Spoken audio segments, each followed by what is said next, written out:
On Wednesday, October 30th, 2024, at approximately 4:20 p.m., we located what we believe to be human remains that were wrapped in a tarp in the 1500 block of East Moreland Boulevard, East North Street.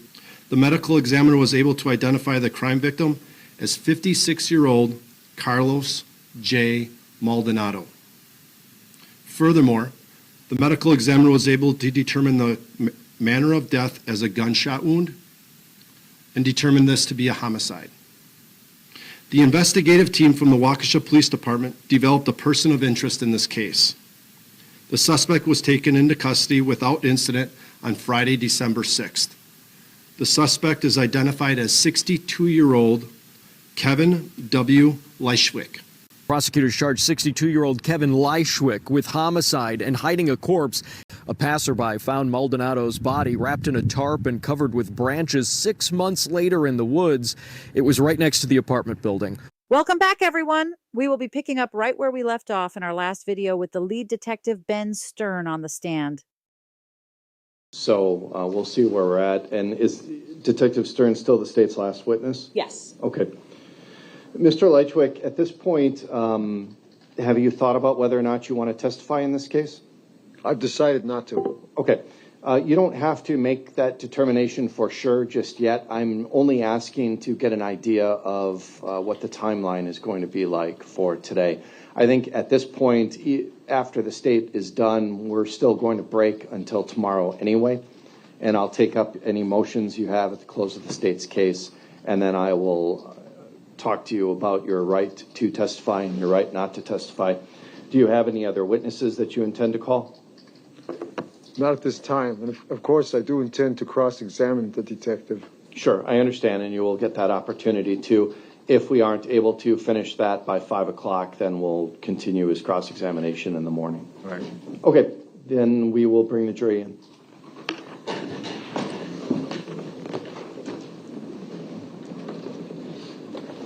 We will continue with the testimony of Detective Stern. Detective, you are still under oath. Attorney Thompson, you may continue. Thank you. Madam Clerk, can you please turn on the screen just for the witness? Detective Stern, while we're doing that, we heard from Detective Fine about the forensic image he created of Mr. Lychwick's cell phone that was recovered during that search warrant on November 26th of 2024. Do you recall that? Yes. And was a Cellbrite bookmark or flag report generated based upon the review of Mr. Lychwick's cell phone? Yes. Was there a name associated with this phone on this first page of Exhibit 92? Yes, the device name was Conrad's A12. And how is Conrad spelled? Konrad. I would move Exhibit 92 into evidence, and First, as to admissibility, Mr. Lychwick, do you have any objection to the receipt of Exhibit 92 in evidence? Yes, I do. What is your objection? My objection is the fact that it shouldn't be used in these matters against me because this is wrong. Okay.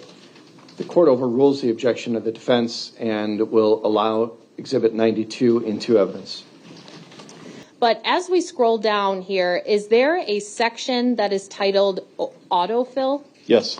Okay, and to your knowledge, what is this autofill section? And actually, before I ask you to answer, may I please have permission to publish Exhibit 92 with the jury? Mr. Lychwick, any objection to Exhibit 92 being used with the jury?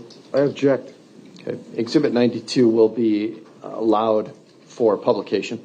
And to your knowledge, what does this autofill section mean? So when you use certain websites, they may have a first name, last name field. And if you begin using the same, and entering the same information over and over again, eventually the phone picks up on it, and to try to make things easier for the user, will suggest an autofill. In this case, these were autofill flags that we located in his phone. That were used on an unknown website using the Chrome browser. And so this does not tell you which website was visited where Carlos Maldonado's name was entered. Is that correct? That's correct. Can you see on the right-hand side here a timestamp and a last used date? Yes, yeah, the first box there, timestamp is November the 14th, 2023, with the last name Maldonado. And is there also an autofill entry for first name Carlos with a last used date of November 14th of 2023? Yes.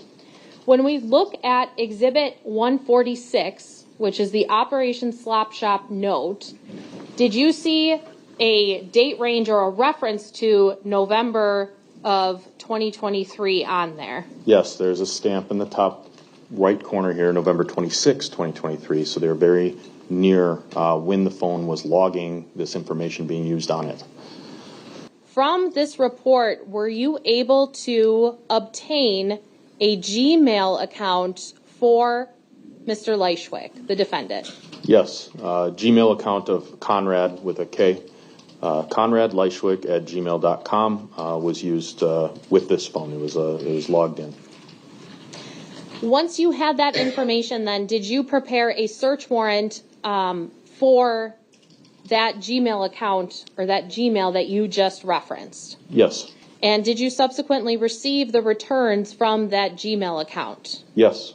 Did you flag a searched items section and particular searches that were made on this phone? Yes. First, you'll see on here we flagged, they're very close together in time, so it doesn't necessarily mean repetitive searching. That'll show up on a Cellbrite report sometimes. But the first one is Waukesha News for October 2024. Waukesha breaking news today. And then the one that really stood out there was on November the 24th, 2024, Waukesha News for November shooting. Have there been any shootings in November or October of 2024 in the city of Waukesha? I object. What's your objection? No direct relevance to this case. It could be, I was not searching for that. I was searching for, I heard some gunshots outside of the Salty Toad restaurant in Waukesha at a Mr. bar. Lychwick, I am not going to allow you to editorialize or try to introduce other evidence to the jury. You have an opportunity to state a legal objection, and that is it. Your objection was stated as relevance. The objection is overruled. The witness will be allowed to answer. I'm a police officer. I'm pretty well tied into what's going on in our community. There was no shootings during that time frame. Notably, as of November 24th, 2024, the knowledge that this investigation included the fact that the victim was shot was not public. We see several repeated searches, but you talked about not necessarily searching the same thing over and over again, just how it comes up on the Cellbrite report. Is that accurate? Yes. Now, when we come to lines 12, 13... Take it down, please. Attorney Thompson, if you have a specific search that you're going to reference, I'd ask that you go to that specific search instead of scrolling through any potential searches that otherwise might be irrelevant. Okay. Thank you. So if you want to, the screen is up for this particular witness. You can go to a particular search and then ask the witness questions about that, and that page could be published. Okay, I am looking specifically at line 12 on page 13 of Exhibit 92. Do you see that in front of you? Yes. And what is that search term? BGS 9 German Border Police. Okay, and what is the date of that search? November 22nd, 2024. On November the 10th, 2024, there are searches for Cold Spring, Minnesota, and variations of it. Cold Spring M, Cold Spring, Minnesota again. And the significance of that is one of the towns that the female named Raven, referenced in one of the letters, lives in. I object. What's your objection? She does not live in Cold Spring, Minnesota. She lives in Sturgeon Lake, Minnesota, and we both lived in... Mr. Lychwick, stop. You may state a legal basis for your objection, and that's it. You cannot testify in front of the jury. If you do it again, I may have to have you removed from the courtroom. I'm not going to allow you to continue to defy the court's order and try to testify to the jury. I am not trying to. No, you're not trying to. You are testifying to the jury, and I'm not going to allow it. What's your legal basis for your objection? He doesn't know. He could have just taken notes and added all this in when he cross-examined Stern. Pretty dumb. There's no tie to the case to Raven Tanya Frederick for one. That would She be a doesn't live relevance there. objection. I'm sorry? That would be a relevance objection. Relevance objection then. All right. The state has established relevance through the admission of the other notes and the other references to that individual and to Minnesota, and therefore the court will overrule the objection. Attorney Thompson, you may continue. I just have a couple more searches that I want to talk to you about. November 9th, 2024, German/English. On November 7th, 2024, there was a search for small storage unit rentals in Oshkosh. And Attorney Thompson, I just wanted to clarify, I didn't mean that you're unable to publish the exhibit, but I just wanted you to ask for specific publication of specific searches rather than scrolling through the entire list. And that's okay. I think it is just as I think it is just fine to have Detective Stern read from Exhibit 92 from the screen in front of him. Okay, you may continue. So on November 7th, basically all of them revolve around small storage unit rentals in Oshkosh. And at the time that we had this downloaded completed after the November 26th warrant, that was known to us that search had been completed. On October the 20th, 2024, there was a search for Raven T. Frederick, current address. Do we also see that same search again on October 19th of 2024? Yes. October 16th, 2024, there was a search for Raven T. Frederick, Sturgeon Lake, Minnesota. What are those searches in those three lines? All three of those searches were conducted on October the 16th of 2024, and two of them are People Looker and People Looker Free Alternative. Are there searches related to the German language? Yes, on September 28th, 2024, there was a search for African countries that speak German, and what is the one-word order in German? Are there searches in Exhibit 92 at various times of Glenda Rose? Yes. What about Teresa Newman? Yes. Do you know who those people are? Yes. Who are they? Glenda Rose is the building manager at 1512 East North Street. Teresa Newman is one of the residents there. Again, objection. your Relevance to this homicide investigation. Attorney Thompson, what's the relevance to Teresa Newman? That she is one of the individuals who was present when that police were called after Mr. Maldonado's remains were recovered. Okay. She was not a witness, but she, I believe, was referenced by Ms. Rose during her testimony. Okay, the court will overrule the objection on relevance. It's up to the jury to determine what weight, if any, to give to that evidence and that testimony. You may continue. Is there a reference to German soldiers? Yep, all of these searches were conducted on September 27th, 2024, and are as follows. Did German soldiers get pensions after World War II? How many former German military personnel joined the U.S. Armed Forces after World War II? Did any Luftwaffe personnel join the USAF after World War II? Luftwaffe planes. And I object. What's your objection? Relevance to this homicide investigation. Looking up history and my cultural background, I mean, come on. Again, the state has laid an appropriate foundation for the relevance of German inquiries and German materials given the other evidence in this case, so the court will overrule the Your objection Honor, on relevance. They've pounded the point home time and time already. Do we have to have this? All right, the court will interpret that as a cumulative objection, which is a legal objection to make. Given that these are inquiries with regards to references on a phone versus the previous testimony, which was references in an interview and on paperwork, the court will allow some additional leeway on introducing this type of evidence. But certainly if there are more, you can raise that cumulative objection, Mr. Lychwick. For now, it's overruled. as we continue reviewing exhibit number 92, are there more searches that are related to Germany? Yes. Okay. Now, if we go back to exhibit 164, which is our timeline, we have the search warrant at Mr. Lychwick's apartment. We've talked about what was on his phone and the notes.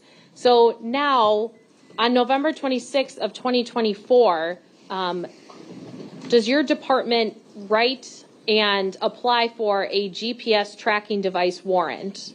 Yes, based on the notes that we located, did not add up to probable cause to make an arrest at that time. However, we did apply for a search warrant to get a GPS to continue the investigation. And was that warrant approved to place the GPS tracking device on Mr. Lychwick's car? Yes. And was that a Kia Forte? Yes. I'm showing you what is marked as State's Exhibit 183. Do you recognize that? Yes. What is it? That's Mr. Lychwick's Kia Forte. Now, once the GPS tracker was placed, and did that allow officers to, in live time, see where Mr. Lychwick was going in this vehicle? Yes, it did.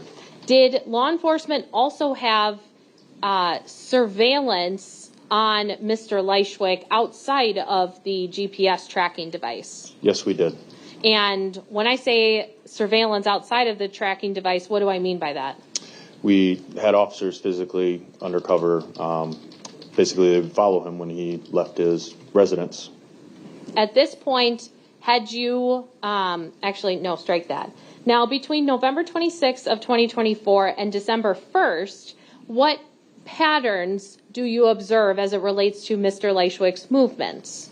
During that time in examining, the GPS was telling us and the data that it was providing us and the officers that were following, it was very typical local errands in the area. It was nothing suspicious at that time in terms of his movements.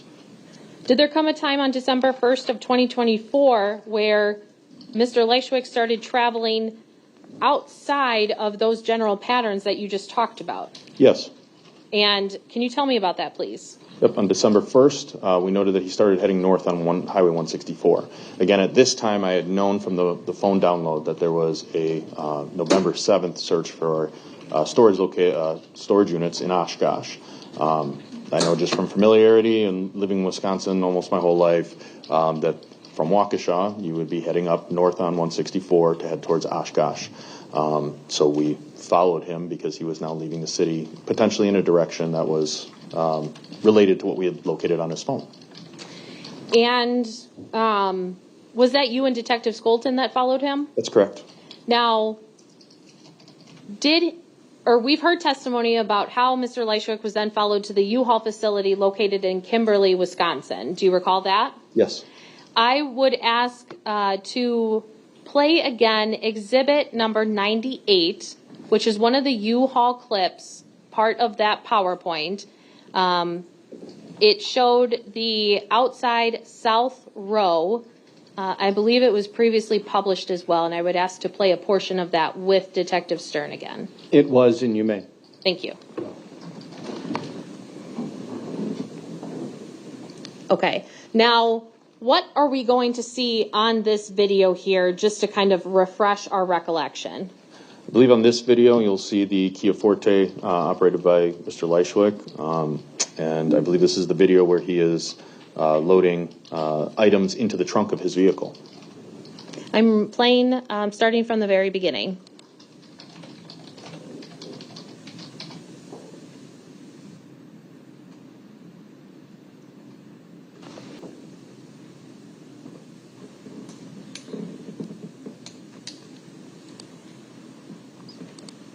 Okay, I did skip forward because I was not exactly sure of the timestamp, but now I am at 2:17 and 21 seconds on the video, which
Okay.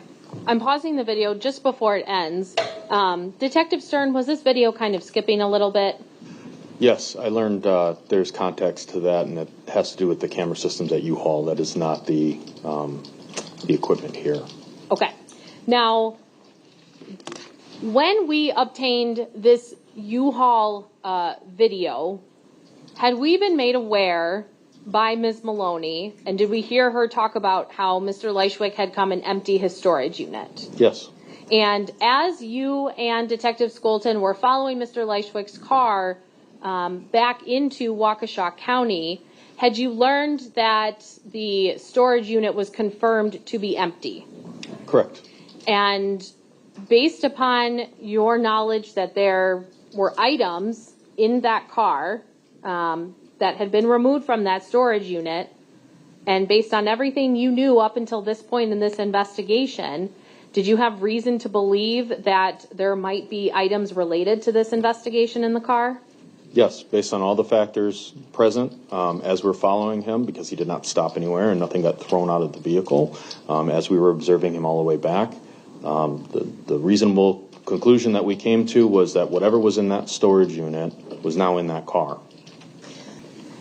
Now, as you continued following Mr. Lychwick's vehicle, once it got back into the city of Waukesha, did officers perform a traffic stop on his vehicle? Yes. And as a result of that traffic stop, was this Kia Forte he was driving seized? Yes. Did officers, or did you, prepare a search warrant in order to search Mr. Lychwick's vehicle? Yes. And was that approved by a judge? Yes. Now, if we go back to our timeline on Exhibit 164, did this search occur the following day on December 2nd of 2024? Yes, it did. Now, I'd like to show you what have been marked. What's your objection? Assume items into evidence. The search warrant was not granted until after they seized the vehicle. Mr. Lychwick, that's irrelevant for trial purposes. That is a pretrial issue. The search warrants have been ruled on by the court, and they are admissible. The evidence found from the search warrants are admissible. So the objection is overruled. Attorney Thompson, you may continue. Do you recognize Exhibits 183 through 212? Yes. When you executed the search warrant on Mr. Lychwick's vehicle, were photos taken during that search? Yes. And Exhibits 183 through 212, are those the photos? Yes, those were all taken during the search of the vehicle in the pole barn at the police department. And they're a fair and accurate depiction of the search as it occurred on December 2nd of 2024? Yes, they are. I would move Exhibits 183 through 212 into evidence and ask to publish to the jury. Any objection to the admission of those exhibits, Mr. Lychwick? I strenuously object. Okay. The objection is overruled. Those exhibits will be allowed into evidence. Any objection to publication, Mr. Lychwick? Yes, I object. Okay, again, the objection's overruled. Those exhibits will be allowed to be published with the jury. And looking at Exhibits 183 and 184, is this Mr. Lychwick's vehicle? Yep, that is the front of the vehicle. And this is the vehicle that was searched? That's correct. Now, as we already heard from Specialist Schmidt about the way in which this vehicle is searched, Exhibit 185, that's the back of this car, right? Correct. Okay. Now, we heard from him that we go section by section of the car. So in the front driver's seat, what are we looking at Exhibit 186? Appears to be a Maglite style flashlight. And 187? Binoculars underneath the seat. 188. Various paperwork, which included the U-Haul contract that was entered as evidence during this case. Now, in the back seat, behind the driver's seat, what are we seeing in 189? In that red bag, if I recall correctly, it's a Sendix grocery store bag. Those are the two boots that were placed on evidence here. And those are the boots that were sent to the crime lab in this case? Yes. I'm sorry, not the boots. The swabs from these boots were what were sent to the crime lab. Is that accurate? That's accurate. When we get to the trunk of the car, which is where we see Mr. Lychwick on this U-Haul video, what do we end up finding in this car, in this trunk of this car, that had significance to you in this investigation? So the significance in this investigation, you'll see there's kind of a blue duffel bag and that burgundy duffel bag with the blue straps on it. Also in this photograph, you can see that gravel shovel with the black duct tape around the end. If you recall, I find it strikingly similar to the video that we watched outside of 1512 East North on May 2nd of 2024. Objection. What's your objection? Inference. The way he refers to the shovel as that shovel, as though it's involved in a crime, which it was not. The objection is overruled. It is up to the jury to determine what weight and significance to give to that testimony. Attorney Thompson, you may continue. Now, when we go to Exhibit 191, is this a closer up view of the left side of the trunk or the driver's side of the trunk? Yes. And then as we continue with taking these photos, do we eventually pull everything out of the trunk of the car? Correct. We started pulling these packages one by one. We laid out tarps as described by Specialist Schmidt and methodically unpacked them to look at their contents. Okay. Why take a picture of this? The black duct tape was something that we noted both during the autopsy as well as during the apartment with that. So, again, we don't know that it's directly involved. However, it bears striking resemblance to what was located during the autopsy. As it relates to this investigation, notice the Brute brand 55-gallon contractor black plastic garbage bags. These, again, bear a striking resemblance to the plastic bags that Carlos Maldonado was located in. These are the large size garbage bags. 151A is the Brute roll that's in this photograph, to the best of my knowledge. These were located inside of the trunk during this search. I would move Exhibits 151 and 151A into evidence. What was the identification of 151 itself? That is a garbage bag roll, and 151A is a second garbage bag roll. Okay. Mr. Lychwick, any objection to the admission of those exhibits? I strenuously object.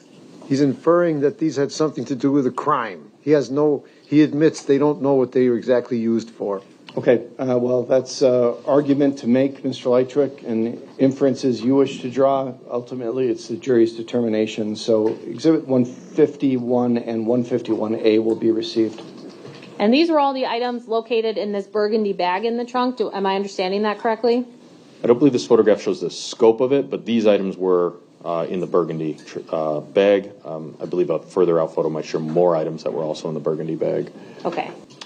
This was a ammo can that was located inside of the trunk, as well as bags of loose ammunition. Most notably, this was boxes of 9mm Luger ammunition. Why do you say most notably? Looking at that photograph, because by this time we had identified the projectiles recovered at autopsy as being 9mm, and we eventually locate the 9mm Luger pistol in the trunk of the vehicle. Objection. What's your objection? Infers on a coincidence. No hard proof here. That's not a legal reason for excluding the evidence. The objection's overruled. What are they? These are bags containing multiple boxes of 9mm ammunition that was located inside the trunk of his vehicle. Again, we see the red boxes that contain 9mm ammunition and additional items. Some are cleaning supplies. The rods would be for a firearm. In looking at Exhibit 201, is this a different angle of Exhibit 200? Yes, those rods are, as I just referred to, those would be used for cleaning firearms. This is the shovel that I previously pointed out in the trunk of the vehicle. What is contained in that brown bag marked as Exhibit 152? Metal gravel shovel that was recovered during the search of his vehicle. I would move Exhibit 152. I object.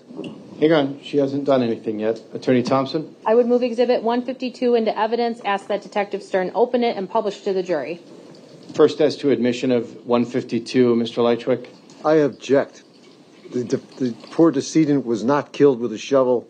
there is no connection directly of a shovel to this homicide investigation. All right, that would be a relevance objection. The Relevance. court is allowing the evidence in over that objection. It will be received. As to publication, Mr. Lychwick? I object. Okay, the court will allow 152 to be opened and the item published to the jury.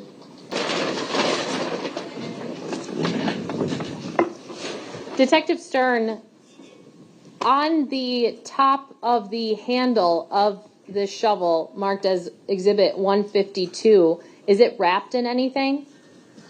Yes, this appears to be black duct tape.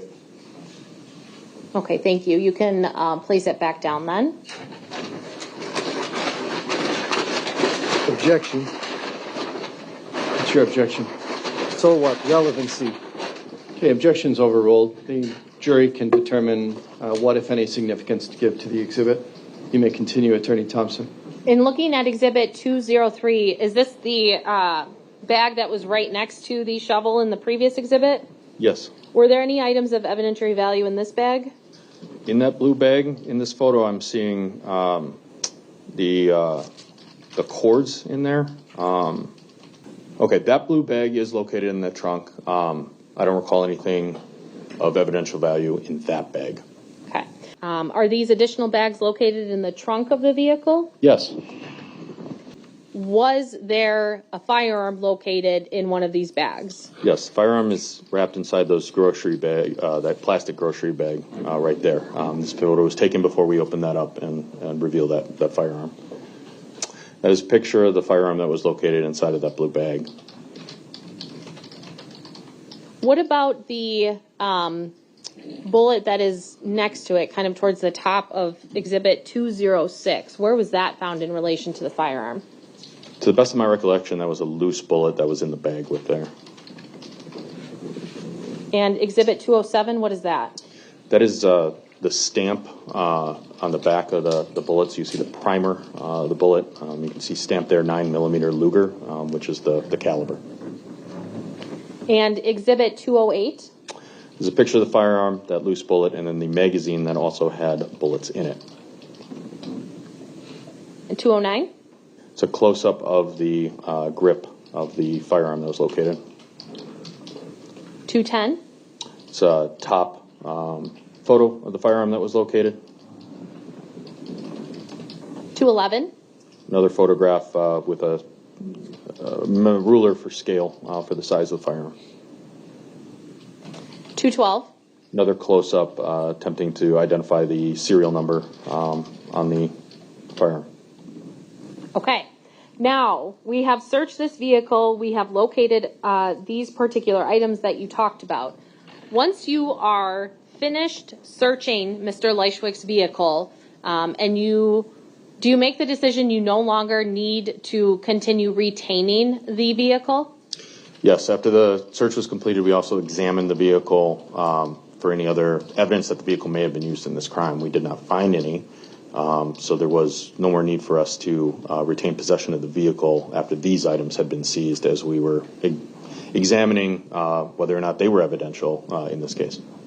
Did you contact Mr. Lychwick and advise him that his vehicle was being released and he was able to come and pick it up at the police department? Yes, once a day on December 3rd, 4th, 5th, and 6th. I had phone contact with him, told him that he could come get his car. Did he ever come and get his car? No, several times he told me he was too sick, he didn't feel like it. On December 3rd, he asked for a ride, so myself and Detective Bloom went to the apartment, told him we would pick him up and bring him to the department so the car could be released to him. When we arrived, he refused to get in the car with us and kind of backed away from us, staying in the garage area. And ultimately, we left. We told him we could not drive his vehicle for liability reasons to him. I just let him know whenever he was ready to come get his car, he could come get his car. On December 5th of 2024, did you receive a call from the crime lab regarding the firearms identification of this pistol that we're seeing in Exhibit 212? Yes. On December 5th, that was when I received a phone call from Jessica Crawford, who we heard from the crime lab, and she gave me the verbal confirmation that the projectiles recovered from Carlos Maldonado at autopsy.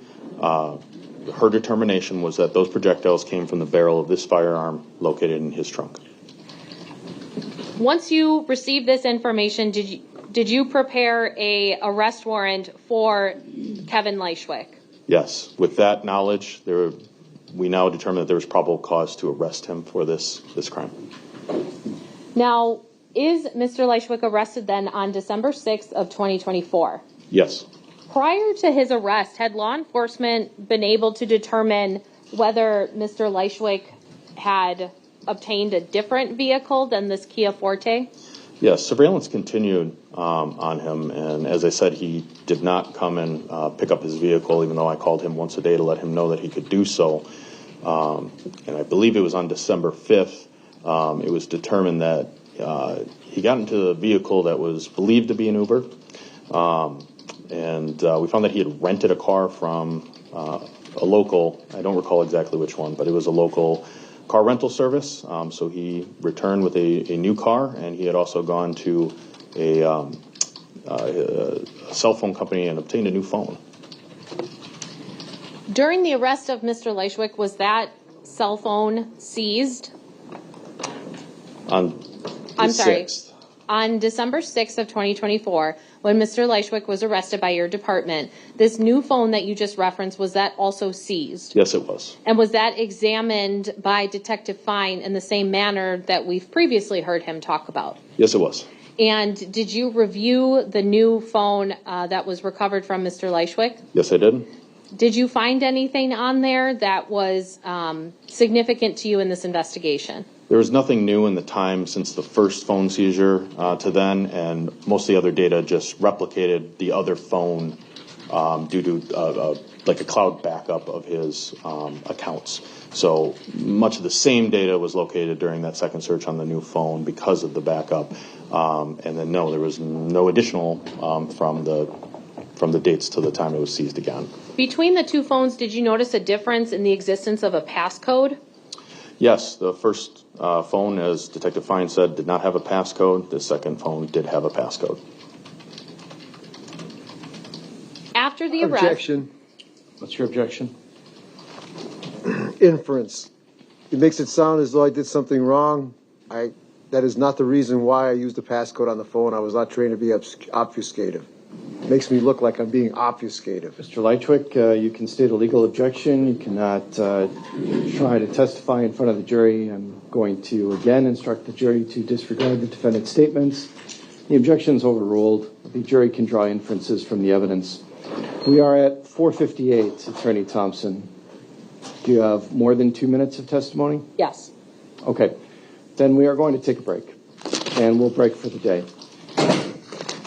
Ladies and gentlemen, again, I caution you that you have not heard all of the testimony in this case. You have not been instructed yet, so do not discuss this case with anyone, even amongst yourselves or with loved ones at home. We are still on track to finish this case and get it to you for deliberations tomorrow, so you can plan accordingly. I am going to have you...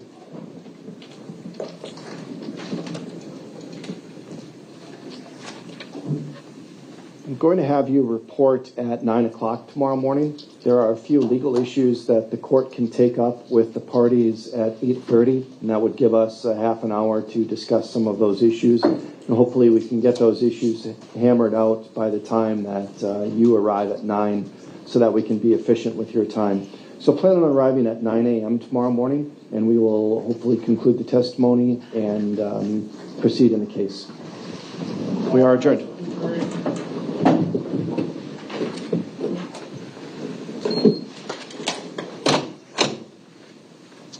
Thank you. You may be seated. Detective, you can step down if you would like. Tomorrow, what my plan would be is to convene at 8:30 with the parties. Mr. Lychwick, you would still reserve your right to make a motion at the close of the state's case. I will hear that outside the presence of the jury. So we may have to bring the jury in at 9, conclude the testimony with Detective Stern, have you do cross-examination, any redirect. The state can rest in front of the jury. Detective Stern, the jury will go out, and then I'll hear any motions that you have. And at that point, I'll talk with you about your decision whether or not to testify. Okay, so I'll give you the evening to reflect on that. What I would like to do then from 8:30 to 9 o'clock is go over potential jury instructions and have that jury instruction conference. I know the evidence will not entirely be closed, but at least we can handle most of the instructions, including the substantive instructions, any other instructions. So let's plan on starting with that at 8:30. Madam Clerk, do you have a draft of the instructions done that you can give the parties tonight? Okay, my clerk will give the parties a draft of the instructions tonight to go over, and then we will discuss them tomorrow morning and hopefully get the instructions hammered out. So that way, Mr. Lychwick, depending on how your motion goes at the close of the state's case, if the case proceeds, whether or not you testify will at least be in the position to, at the close of your testimony, if you have any, go right into instructions and go into closing arguments tomorrow.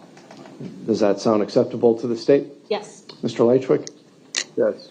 Okay, that will be the plan then. Anything else from the state at this time? No, thank you. Mr. Lychwick?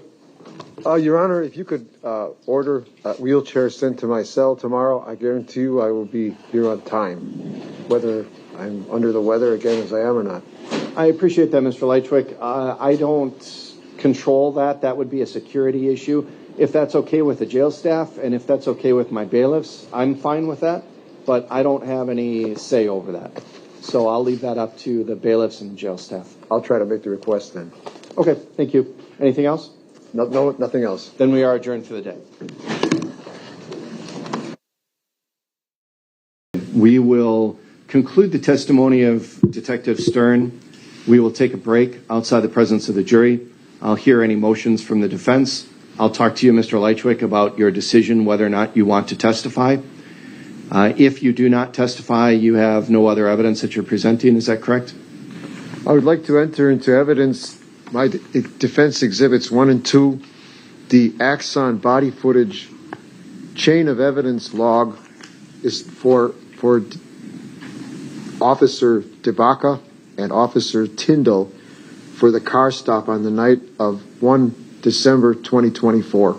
So this is just a chain of custody log for that body camera? Yes, and I believe it's probably already entered into evidence, but I want it entered specifically as my defense exhibit 1 and 2 as proof of to support my allegations of tampering of evidence. Mr. Lychwick, the only body camera that's been introduced as evidence in this case is the body camera of Detective Stern.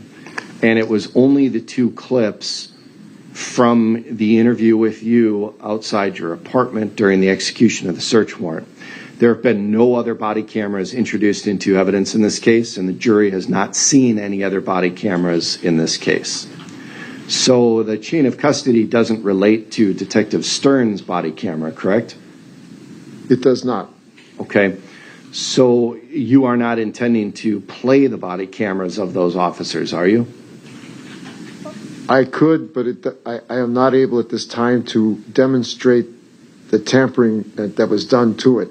I don't have the wherewithal to do that at this time. I've been trying to do that over this past 18 months. 8 months when I discovered, through discovery, that the footage was tampered with both digitally, visually, and audially. What witness are you going to introduce those exhibits in through? I don't have an expert witness at this time. I wasn't able to come up with one. I'm still searching. Is the state stipulating to the admission of those exhibits? No. Okay. Mr. Lychwick, without an exhibit or without a witness, I don't know how you're going to get those exhibits in. I understand that you've expressed a desire to have an expert witness for many months now. And this case has been pending for a long time. I've discussed with you your right to get an expert and your right to prepare a defense. But the trial was this week, and if you are without an expert witness for that, there's not much you're going to be able to do to get that evidence in and get the allegations in that I think you want to get in. What I will let you do, Mr. Lychwick, is this. When it comes time for, or when we're done with the state's case, when we take that break outside the presence of the jury, what I will allow you to do is provide an offer of proof to the court, and that would become part of the court record. So what it is essentially the the testimony that you believe you would have been able to get in had you had an expert witness in this case. Okay? I'll allow you to make that record. I'll take your exhibits as part of your offer of proof. But that would be just for the court record. It's not something that the jury would hear because you don't have the witness to testify about that. So for purposes of appeal, if you want to appeal this case, if you are convicted, your offer of proof would at least be part of the record then. At this point, it sounds somewhat fair, Your Honor. Okay. Well, we'll take that up again when we take the break at this close of the case. The close of the state's case. All right, thank you, Your Honor. Mr. Lychwick, then if you do not testify and if you do not have any evidence, would you like to formally rest in front of the jury where you say the defense rests, or would you like me to do that on your behalf?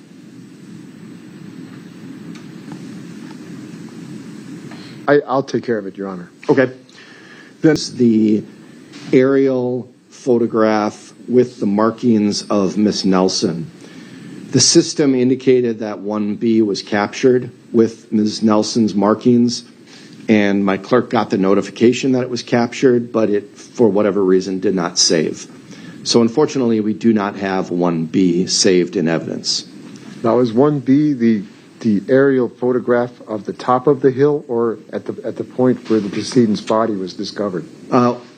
Exhibit 1 was the Google map of the apartment complex and the surrounding area. 1B was the same Google map with Michelle Nelson's markings for, I think she placed 2 markings on there. One was a line, one was a small circle. We lost the capture of her markings on that exhibit. So this is separate from the exhibit where I asked the witness to put what was really a dot over the spot where the decedent's body was discovered, proving that it was in that location. This is not having to do with that exhibit, right? Judge, would it be helpful if I pulled up Exhibit 1? Sure. That would help, thank you. So, Mr. Lychwick, this is Exhibit 1. Right. And then Exhibit 1B was this same exhibit, but with Ms. Nelson's markings for, let me review my notes here. I'll tell you. Yes, this was on cross-examination when you had Ms. Nelson mark where the body was, and I believe where she approached. That is a very important exhibit to my case, Your Honor. I think we should maybe ask her to place her markings there again for the jury to see, to make sure that there is no doubt. Well, I understand that that was the focus of your cross-examination with Ms. Nelson. It was done while the exhibit was up on the screen. So the jury did see that. The jury saw her making those markings, and it was up on the screen for a little time. So the jury has seen it. It would just be a matter of if the jury requests to view Exhibit 1B again, they would not have that available for their viewing.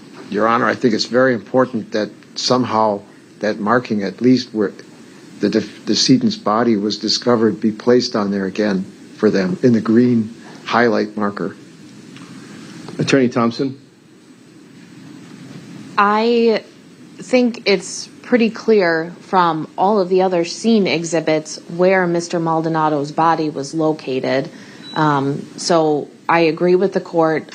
The jury, just like they have to rely on their collective memories about individual witnesses' testimony because they're not getting transcripts, this would be a similar scenario where they have to rely on their collective memory about the specific markings on 1B. But I think there are other exhibits in which we could get that information from. Mr. Lychwick, I tend to agree with the state. I don't think there's much dispute in where this body was. We've seen multiple photographs of the actual location of the body. So the witness's drawing of where she remembers the body is less probative than all of the other exhibits that show exactly where the body was located. Furthermore, as I said, the jury already saw Ms. Nelson place those markings on Exhibit 1, and that was done while the exhibit was up on the screen. So they can rely on their memory of where she made the dot on the exhibit. So unfortunately, it's just not available. It's a glitch in the system. All of the other markings in this case have been captured. We just lost 1B for some reason, and I can't explain why that happened. Your Honor, that's not satisfactory to me, the defense. I must insist that that marking be placed where she had placed it. All right. Well, Mr. Lychwick, I note your objection and I note your frustration with it, but at this point, I don't think there's anything we can do to recreate that. So we will move on with the exhibits. And 87A, all of those exhibits have been published to the jury except for 58, which is the Wiedenhoft CV, 75, which was Ms. Gumman's CV, and 76, which was Ms. Gumman's report. Does the state agree? Yes. Mr. Lychwick, do you agree on that? I don't really understand what I'm agreeing to again at this point. I'm just recapping which exhibits have been received and which exhibits have been used with the jury. Have I objected to those particular exhibits already? Most likely you objected to some of them. A number of them were received while you were sitting mute and not participating. So I don't remember which ones were received over your objection, but your objection, if you made them... They've been covered already, Your Honor. Yeah, it would be covered already and it would be part of the court record. Well, at this point, I don't think there's much I can say about that then. For the next batch, 101 through 150, I have 101, and then I have 108.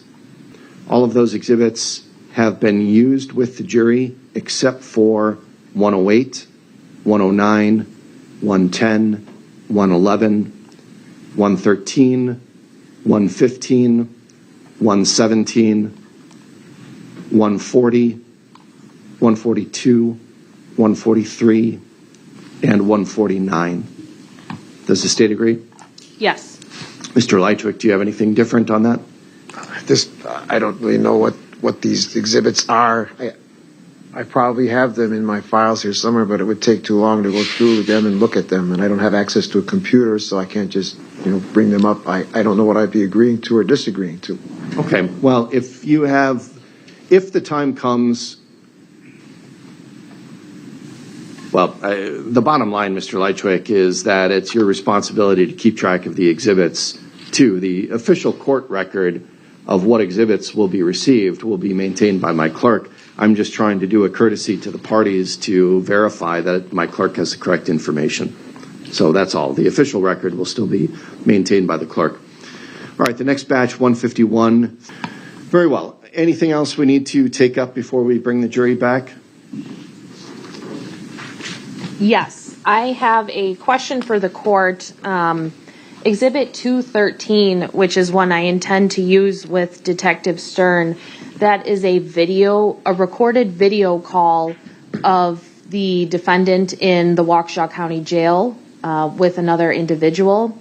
Now, he has told the jury, and the jury can see at least that he is in orange, and in this video he will be in orange. It shows him coming out of his cell to start this conversation.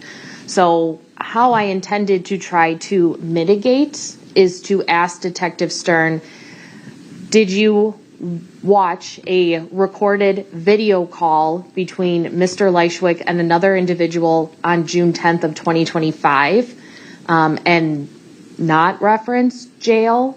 I'm playing a portion of it where you do not see him coming out of the cell. It's towards the end of the conversation.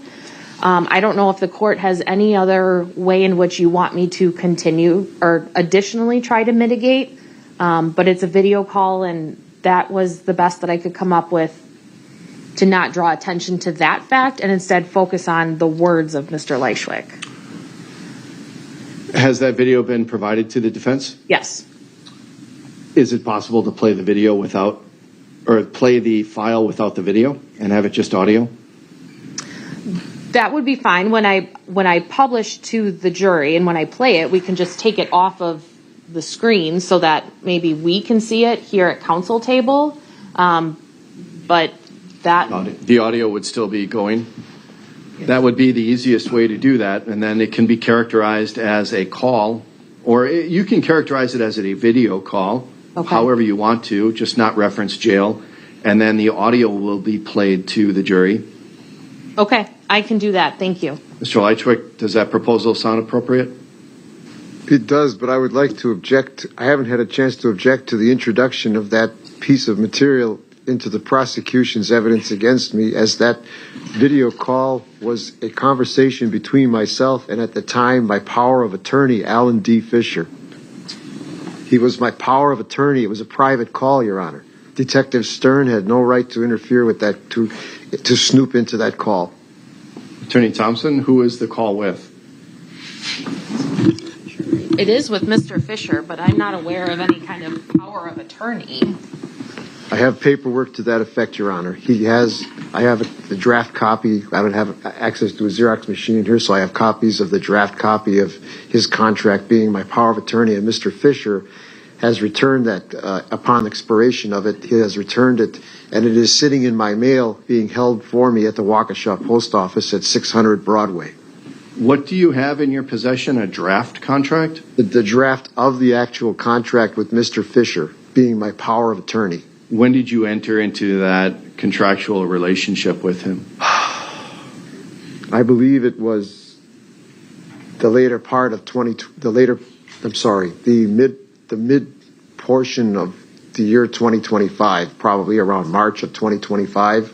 And he remained my power of attorney, I think, until October of that year when it expired. Was the nature of the discussion in this conversation legal matters or anything related Yes, it was. to power? Hang on. Or anything related to representation or anything within the purview of a power of attorney, Attorney Thompson? Well, I'm not sure what the nature of this power of attorney is, whether it's medical or financial, but the nature of this conversation is that this individual confronts Mr. Lychwick with what the evidence says was recovered from his vehicle during the search, and then Mr. Lychwick responds he doesn't know anything about that gun. He's never seen that gun before.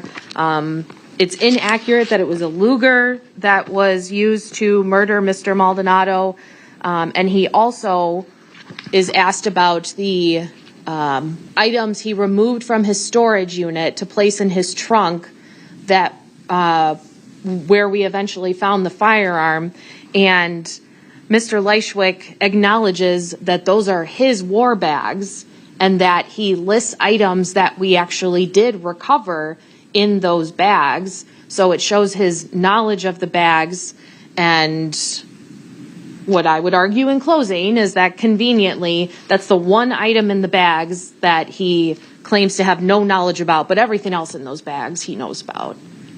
So it's relevant specifically to this case, but they're not talking about legal theory in this section. If the court would like to have an in-camera review, I can certainly do that. I have the timestamps, but this is specifically related to his acknowledgement of his war bags and the firearm recovered. Mr. Lychwick, what was the nature of your relationship with this individual in terms of power of attorney? Was this for health care, financial, or what? It was for everything, Your Honor. He was looking after my interests. He had my life in his hands. I had no one else outside helping me at the time. He was my de facto legal presence outside. He was trying to help me legally as well, find legal representation. He had right to know about this case.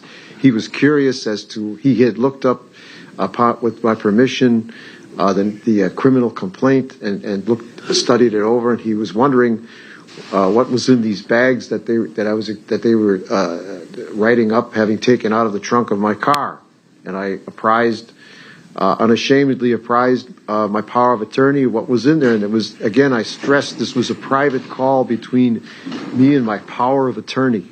Well, Mr. Lychwick, what did the contract say? Was it a financial power of attorney? Was it a healthcare power of attorney? It didn't specify. It specifies he is my power of attorney. This is a testimonial that you are my power of attorney. I don't believe I have it with me. It's in another file, but I can bring it for the court. I can access it for the court. Is it in your materials in your cell? It's in my materials in my cell. I just can't. It's one of my files in there. Attorney Galaviz, do you have any knowledge of the power of attorney and what it would encompass? No, sir. I've communicated with Mr. Fisher, and he represented that he was Mr. Lychwick's power of attorney.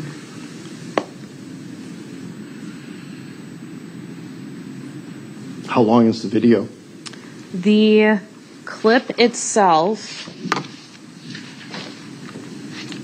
I would be playing from 24 minutes and 37 seconds to 26 minutes and 6 seconds.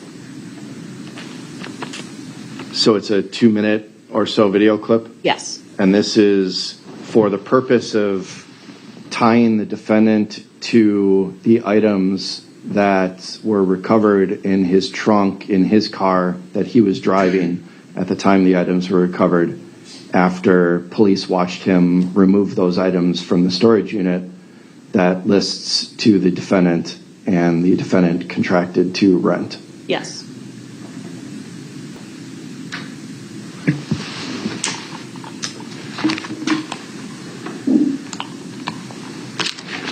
All right, I'll have to take a look at it. I'm going to take a look at privilege as well. Let me do that now. Do you have it on a thumb drive? I do, yes. What exhibit would this be? This would be 181. Oh, no, I'm sorry. 213.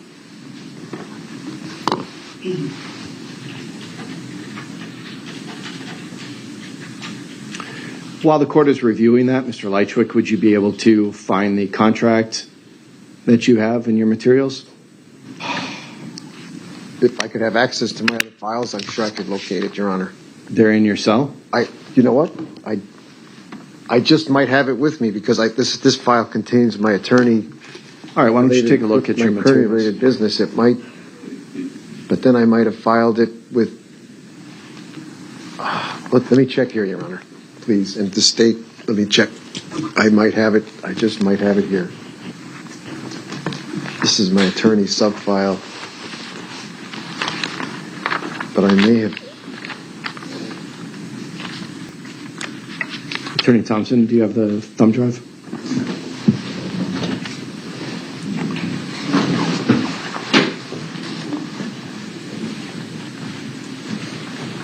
All right, we'll take a short break. I'm going to review this. What was the timestamp again, Attorney Thompson? 24 minutes and 37 seconds through 26 minutes and 6 seconds. And is it labeled as Exhibit 213 on here? Yes, it is. Okay, Mr. Lychwick, while I'm reviewing this, you can go through your documents. We'll stand in recess.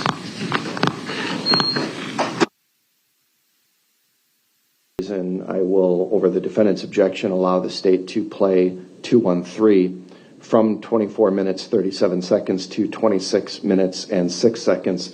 As I said before, we'll play it audio only so that the video does not demonstrate that Mr. Lychwick is in custody. If the video were played, it's clear that Mr. Lychwick is in jail. All right, the documents that Mr. Lychwick submitted will be made a part of the record, Mr. Lychwick, so that preserves your objection for appeal. Anything else then from the state before we bring the jury in? I would just note that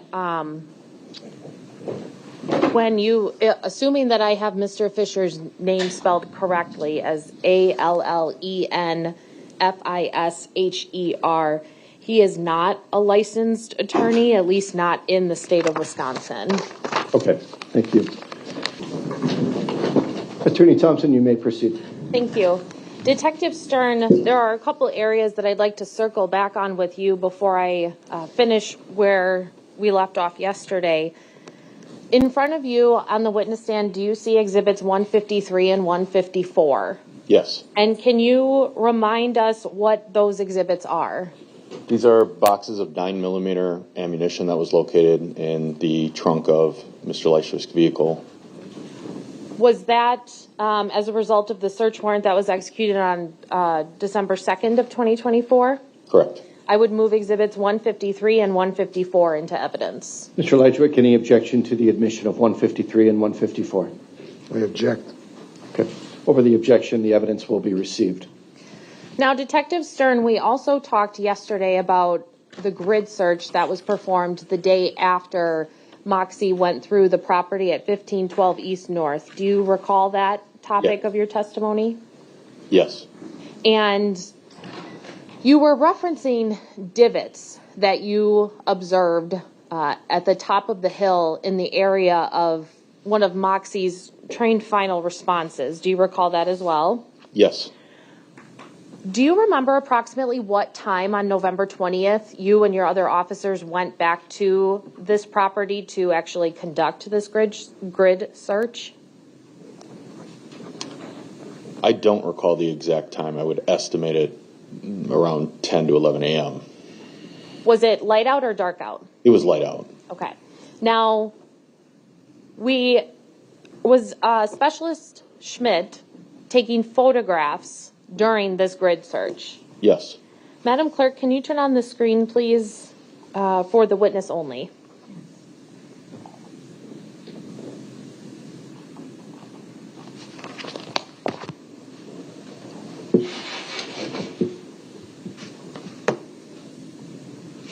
Detective Stern, I'm showing you what is marked as State's Exhibit 220. Do you know what Exhibit 220 is? Yes, this is one of the photographs taken during the grid search.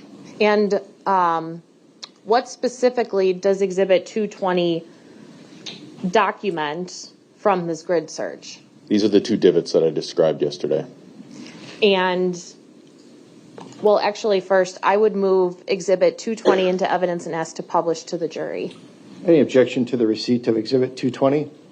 Yes, I object. That objection is noted. Exhibit 220 will be received. Any objection to publication of 220, Mr. Lychwick? I object. All right, and again, Exhibit 220 will be allowed to be published. Now, first on your screen, Detective Stern, I'm showing you what has previously been admitted and published to the jury as Exhibit 87. Can you remind us what is in Exhibit 87?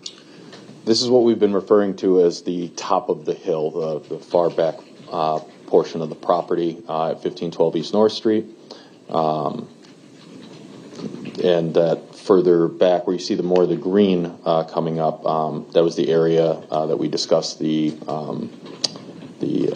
final train response from K9 Moxie. And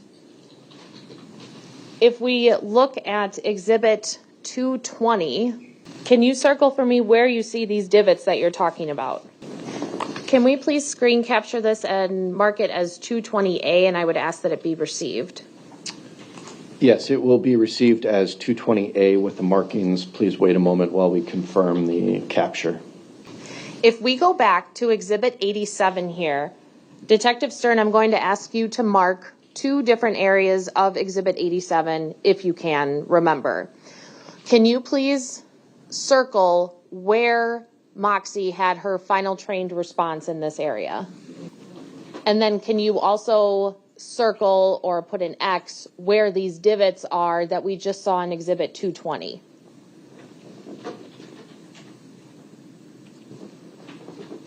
Can we please screen capture this and mark it as Exhibit 87B? And I would ask that it be received. It will be received as 87B, just to clarify the record. Then the first markings that the detective put include the green arrow, which is simply a product of touching the screen, and then the green line right above the arrow. The second marking for the divot was placed where the X is. Thank you.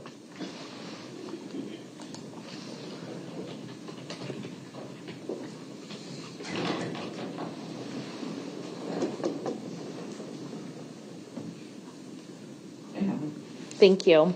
Now, Detective Stern, when you and your fellow officers are conducting this grid search, is it easy or difficult or something else to hear each other? It was difficult to hear up there. That was one of the biggest notices I noted, one of the things that we noted the most This was the most amount of time we spent up there based on the methodical grid search that we were doing that day. We noted that you can't really see the road from there, and with the traffic noise during the daytime and some wind that was coming through, we were having difficulty hearing each other while we were speaking to each other. And we were speaking about that as we were conducting this grid search. Now, how far away are you guys from each other when you're conducting this grid search? I mean, as we're doing the grid search, if one person's working on one square and one person's working on the other, we're about 3 to 5 feet away from each other. And approximately how wide were these squares? Approximately 3 feet by 5 feet. So, am I understanding correctly that it was difficult to hear each other even though you're only 5 feet away from each other? That was what we noted. Now, we left off yesterday talking about Mr. Lychwick's arrest on December 6th of 2024. Do you recall leaving off at that topic? Yes. Now, on December 6th of 2024, after he's arrested, is he brought back to the police department? Yes, he was. And are you in an interview room with Mr. Lychwick at the department? Yes, I was. Were you present when Detective Barrett came in to execute the buccal swab warrant for Mr. Lychwick's buccal swabs? Yes, I was. Prior to having any discussions about the facts of this case that we are here to talk about today, did Mr. Lychwick make any comments to you about activities related to German gun shows or arts or pieces of art or artifacts? Yes, while we were in this interview room, we were making kind of small talk, and he talked about art business that he was involved in, and then he mentioned again that he had traveled a lot back and forth from Germany to America in his youth, how much time he spent there, and then he talked about how he would take artifacts from Germany while he was over there and bring them back, and that he could find people that would purchase them, specifically at antique shows and gun shows.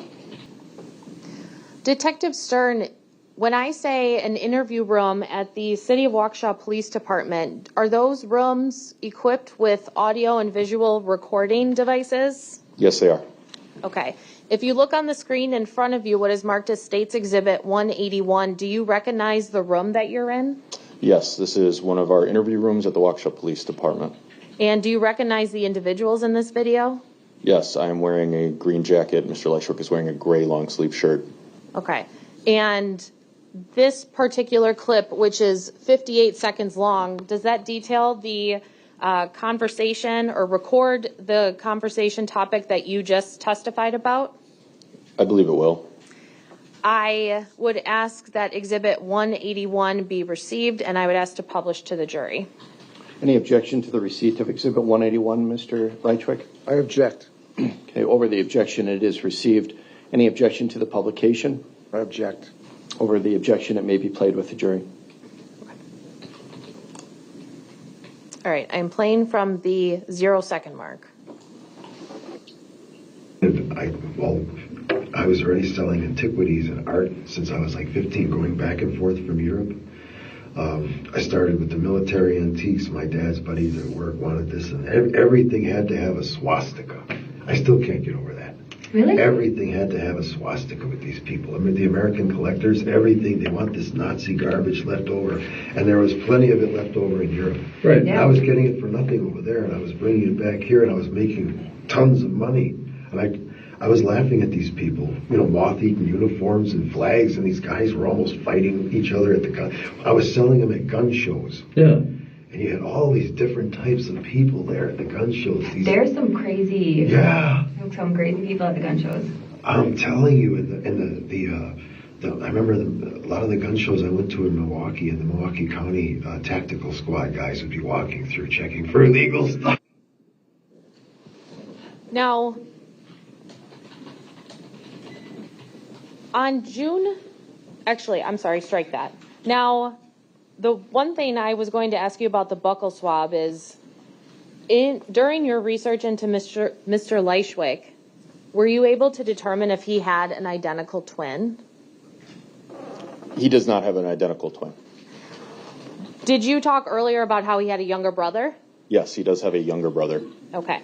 Now, did there come a time where you reviewed a recording that involved Mr. Lychwick and another individual on June 10th of 2025?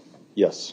And during that recording, was there a part where Mr. Lychwick referenced war bags? Yes. Okay. Can you give the jury a general overview of that particular part of that recording? Yes. During that recording, the individual asked some questions about information that had been made public post the preliminary hearing. And he then basically discusses what was found in his vehicle. He describes them as my war bags. He also accurately describes some of the things that were in the bags that we had located from the search, indicating to me that he knew about these bags and that these were his. They were not anybody else's. I object. What's your objection, sir? The prosecution here has their witness inferring that the term war bags is sinister. But as an Air Force veteran, the detective knows that the bags we carried our equipment in were called war bags. Mr. Lychwick, your objection is noted. The jury can draw appropriate inferences from the evidence. It's their determination to make. So the objection is overruled, and as far as it relates to the admission of the defendant or the detective's testimony. Go ahead, Attorney Thompson. Madam Clerk, can you please turn on the screen just for the witness?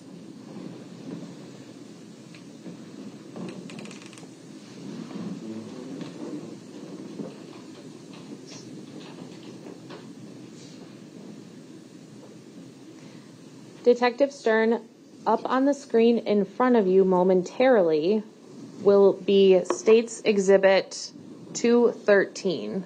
Do you see that exhibit? Yes.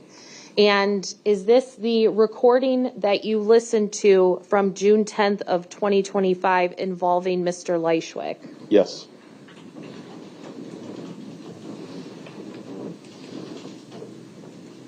Had you reviewed this portion of the recording prior to your testimony today?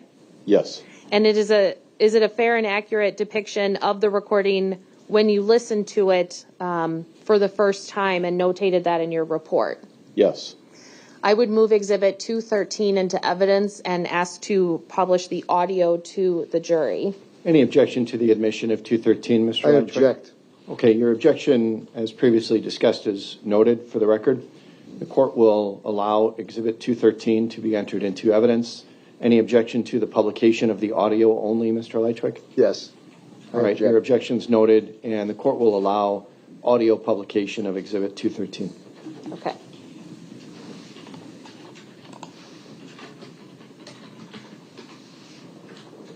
I am starting at 24 minutes and 37 seconds.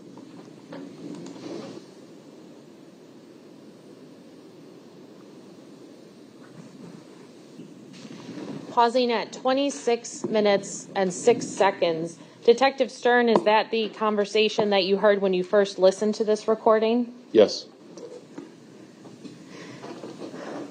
Now, if we move on then to an additional warrant that you completed during the course of your investigation, specifically related to Mr. Lychwick's Gmail account. Do you recall that? Yes. And since the screen is still only up in front of the witness, I am going to show you what has previously been marked as State's Exhibit 214. This is a 12-page document, and as I scroll through, please follow along with me. 214 contains examples of search terms and visited websites that I received from Google in response to the search warrant that I submitted to them for this case. And how did you determine what Mr. Lychwick's Gmail account was? The Conrad Lychwick at gmail.com, as previously discussed, was discovered being used in his phone. After that was forensically downloaded and examined And when you reviewed those records, do you recall the time frame in which you received the records from Google? Yes, I requested and was approved by the judge for January 1st of 2024 until, I believe it was December 6th, the time of his arrest. Okay. Did you go through those Google returns? Thoroughly. And do you know about how many pages there were?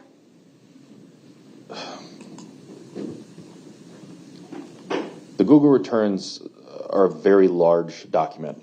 There is a lot of data that Google holds for those accounts. If I had to estimate pages, it would be thousands, if not tens of thousands, if you were to print them out individually. It is quite a lot of data. In your experience, or actually, first I will ask, in your capacity as a detective, have you ever prepared warrants for Google records before? Yes, I have in previous cases. And have you reviewed Google records before in your past investigations? Yes, I have. Based on that experience, are you aware of whether Google or providers of that nature keep things in their records that may not necessarily be maintained on an individual's phone? Yes, based on my training experience, data that's held on the phone. If you write to the company that owns that account, they will likely have or can have more information than what's actually still contained on the physical phone. Is Exhibit 214 a document you prepared in anticipation of your testimony in this case? Yes, it is. And does it contain any searches or items that you determined were of significance in the investigation into Mr. Lychwick? Yes, it does. And are these, how did you prepare this document? I prepared this document by physically going into the Google returns, specifically the search history portion that was provided to me by them. And then I basically created screenshots of the searches that we found that were likely related to this investigation. Now, did these records come from Google in UTC form? Yes, they do. It's standard that these companies will put the timestamps in UTC. Therefore, it's on us to convert them to the proper time zone. And in this case, when we are converting to the correct central time, depending on the time of year, whether it's daylight savings time or not, would we be subtracting either 5 hours or 6 hours from the UTC time in the Google records? Correct. Based on whether daylight saving time is in effect or not, based on those dates, it would either be minus 5 hours from UTC as central time or minus 6 hours from UTC as central time. Okay. I would move Exhibit 214 into evidence and ask to publish to the jury. Any objection to Exhibit 214, Mr. Lychwick? I object. Okay, the court notes also document 94 filed by the state prior to the trial. So based on that as well, the court will allow 214 into evidence. Any objection to publication, Mr. Lychwick? I object. The court will allow publication of 214 to the jury.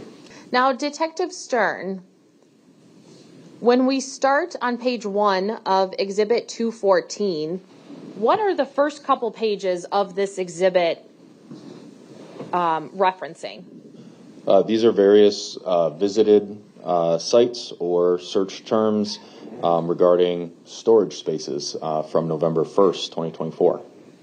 When or what was the date Mr. Maldonado's remains were recovered? October 30th, 2024. Now, when we see in particular, the first two searches on the screen right now, we can see viewed and we can see visited. Do you know what the difference is between the two of those? I do not. Okay. Now, if we continue scrolling then, the next search that comes up, so now we have a total of 3 searches on page 1 of this exhibit. And Is this another storage search? KO storage, I believe, is another storage search. Now, what is the date on these searches again? November 1st, 2024.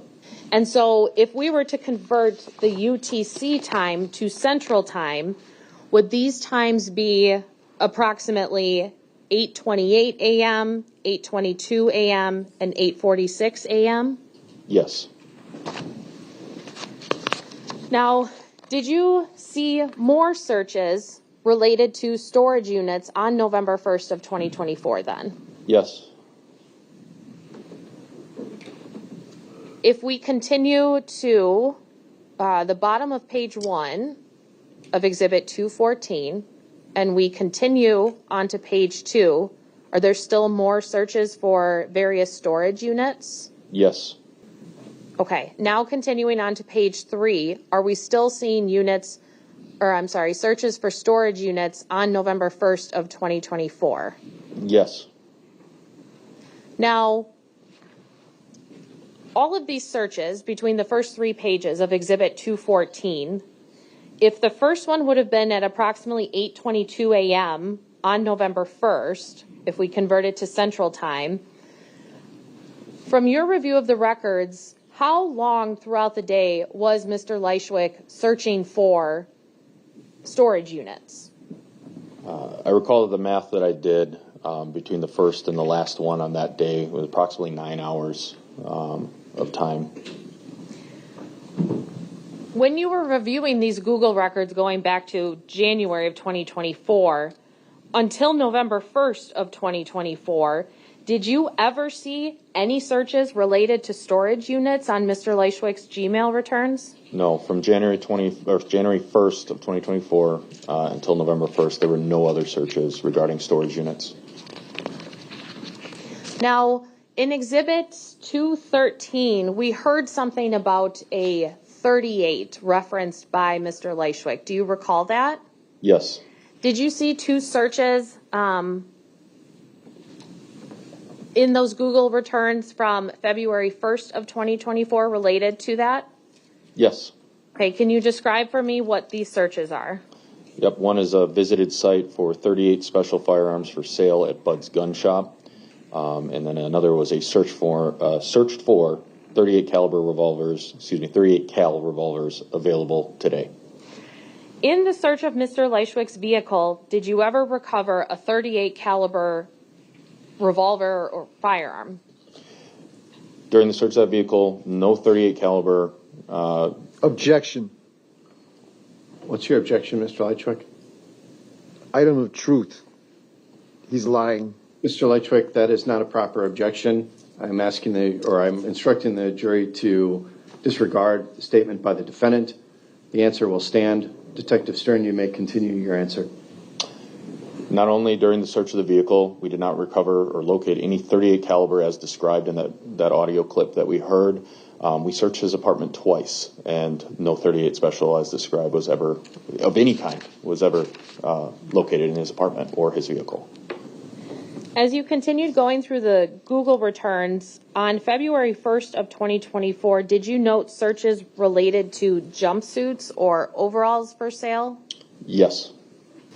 When we consider what is included in Exhibit 214 later on, did these particular searches become relevant to you in connecting to some of the later searches? In terms of the searches from the Google return? Yes. Yes, they become relevant. Okay. Now, if we continue then, were there searches on these Google records for carcass disposal? There were viewed websites. I did not locate any search term that led him to there, but he was this account was using or viewing websites regarding carcass disposal and disposal of spoiled food. This search that we have in front of us on page 4 of Exhibit 214, what is searched for? On April 21st, 2024, there is a search for map of landfills in Wisconsin. Is there a search that happens approximately a half hour after the map of landfills search? I don't know if it's a search or if it's a viewed site. That's right here is the visited. So it was not a search, but a website where the article was entitled Carcass Movement, Processing, and Disposal. It was from the Wisconsin DNR website. Okay, and thank you for correcting me on that term. So when you receive these Google returns and you see visited, are you able to click on the link to take you to the article? Yes. And did you, in your review and preparation of Exhibit 214, go to that article and include screenshots of it in Exhibit 214? Yes, the following screenshots are from that link that we see as the visited. And April 21st of 2024, how many days is that after Mr. Maldonado was murdered? Approximately 7 days. And when we consider the date of this search in reference to the trail cam footage from May 2nd of 2024, how many days in between that are there? Approximately 10 days prior to the videos from May the 2nd. Now, if we continue scrolling on page 5 now of Exhibit 214, is this the article that we saw was visited regarding carcass movement? Yes. And can you describe for the jury then what information is contained in this article? Yeah, this article is talking about CWD, or I believe it's chronic wasting disease, with deer, moose, elk. And then it notes some sites where there are sample and disposal locations. If someone was to suspect that the animal they may have harvested might have CWD. I object. What's your objection? These inferences are unfounded, unproven connections with this case. Okay, as far as it relates to relevance, the court will overrule the objection on relevance grounds. And as for inferences, Mr. Lychwick, it is up to the jury to determine the proper inference to be drawn from the evidence introduced. So the court will allow the testimony to stand. Attorney Thompson? As we continue through Exhibit 214, does the article continue that you have screenshots here? Yes. Okay. Now, what are we seeing on page 6 of Exhibit 214? So this is the Wisconsin DNR's suggestion for how to dispose of a carcass. They're speaking about deer and harvested animals. However, I noted that their opinion was that carcass waste should be disposed of so that it ends up in a landfill. There were some other notable: dispose of your deer carcass waste in a landfill, transfer station, municipality curbside pickup. Bury the deer carcass. That was another suggestion by the DNR on how to handle it. When we come to the recommendations for hunters section, are there 3 suggestions by the DNR on how to dispose of the deer waste or the carcass? Yes. And are they listed in order of effectiveness? Per Yes. the DNR. Per the DNR, the article indicates the following options are listed in order of effectiveness. Okay, what are the 3 options? Dispose of your deer carcass waste in a landfill, bury the deer carcass waste, or return it to the location of the harvest. As we continue then onto page 7, what did you note about the suggestion in this article about moving a carcass? The safest option for disposal is to ensure the waste ends up in a landfill. In your review of these records, was there any suggestion about using opaque or black bags? You don't see it on this article that there's another article that recovers this, but under the processing your deer, there's the standard direct common sense for hunters or anybody that's handling a carcass to wear rubber gloves and minimize contact and all that. As Objection. Your objection? The defendant was asked whether the color of the bags was important in this article, and he he hasn't substantiated that. Okay. His explanation. So the objection is essentially non-responsive. The witness did answer the question and clarified that there was another article that dealt with that, so I'll allow the witness's answer to stand. Again, the jury can infer inferences. As we continue through and finish the DNR article, at the bottom of page 7 of Exhibit 214, is there a notation for another website that is visited? Yes, it was another article. This one is from the USDA. How can I dispose of spoiled food safely? And what is the date of that search? This is also at April 21st, 2024. Were you able to then place or follow that link and have a screenshot of what the user would have seen if they had followed that link? Yes, that link is depicted in the screenshot below the visited annotation. And what, if anything, did you observe that was relevant to the investigation into Mr. Lychwick? The USDA's suggestion in this article that was viewed by this account, it's very short and simple. When disposing of spoiled food or products possibly contaminated with botulism, place the food, swollen metal cans or suspect glass jars in a heavy opaque or black garbage bag. Close and place the bag in a regular trash container or bury it in a nearby landfill. As we continue going through the Google records, did you also observe searches for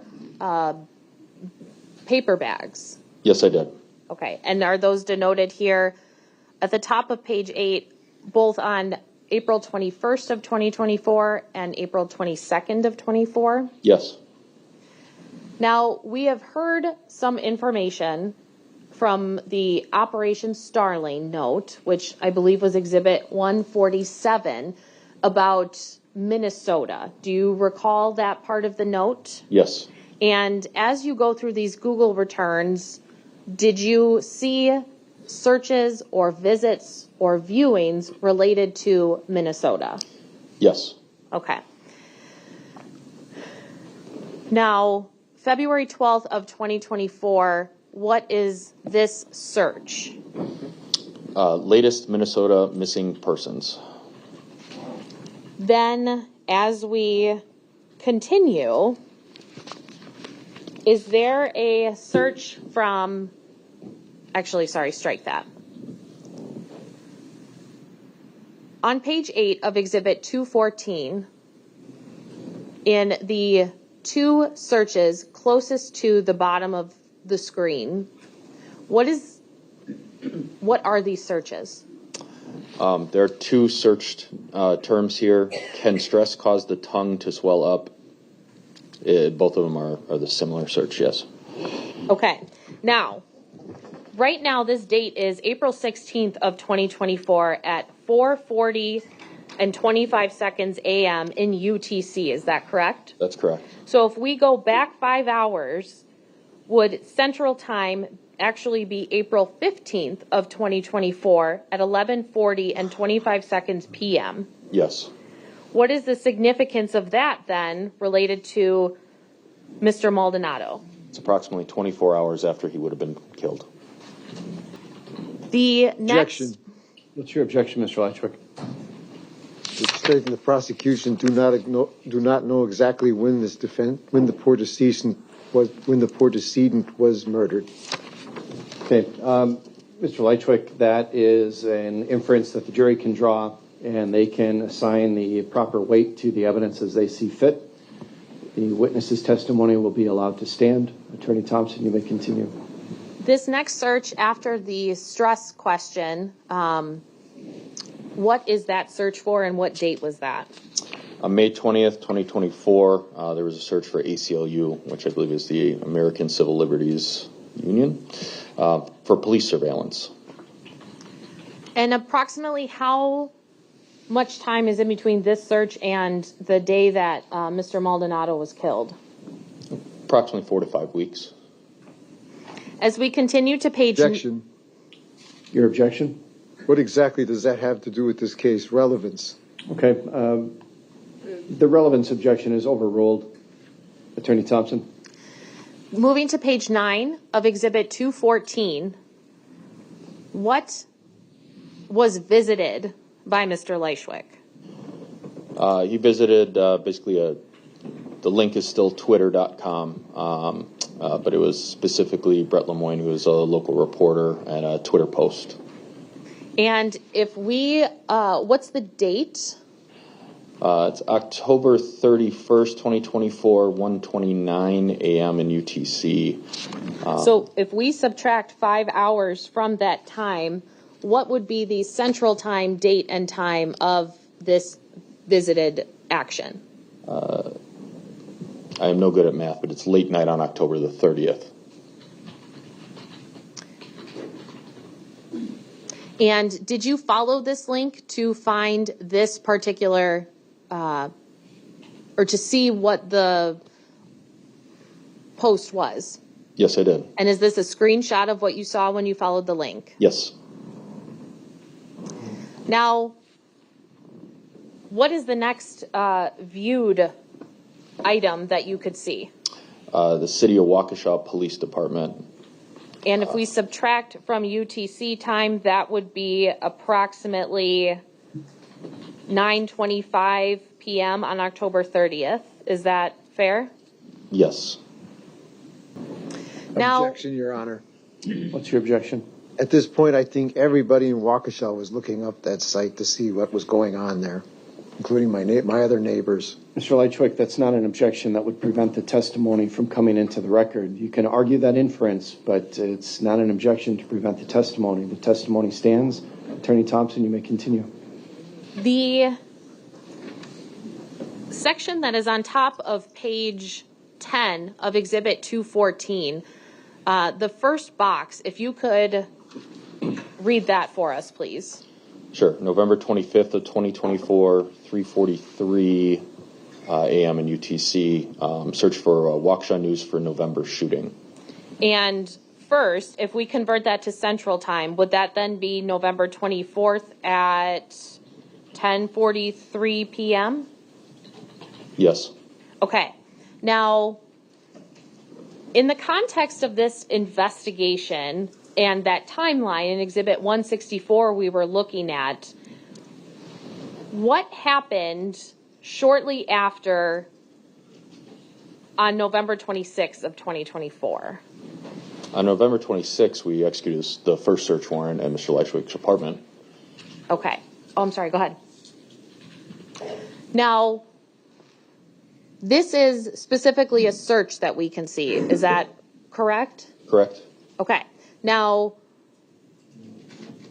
on November 24th, Mr. Lychwick searches for Waukesha News for November shooting. At this point in your investigation, had the fact that Mr. Maldonado been shot been released to the public? As of November 24th, no, it had not. Objection. What's your objection? This has nothing to do with the homicide investigation ongoing at 1512 North Street. Mr. Lychwick, your objection on relevance is overruled. The testimony will stand. Attorney Thompson, you can continue. The next box that we see here on page 10 of Exhibit 214, what was visited?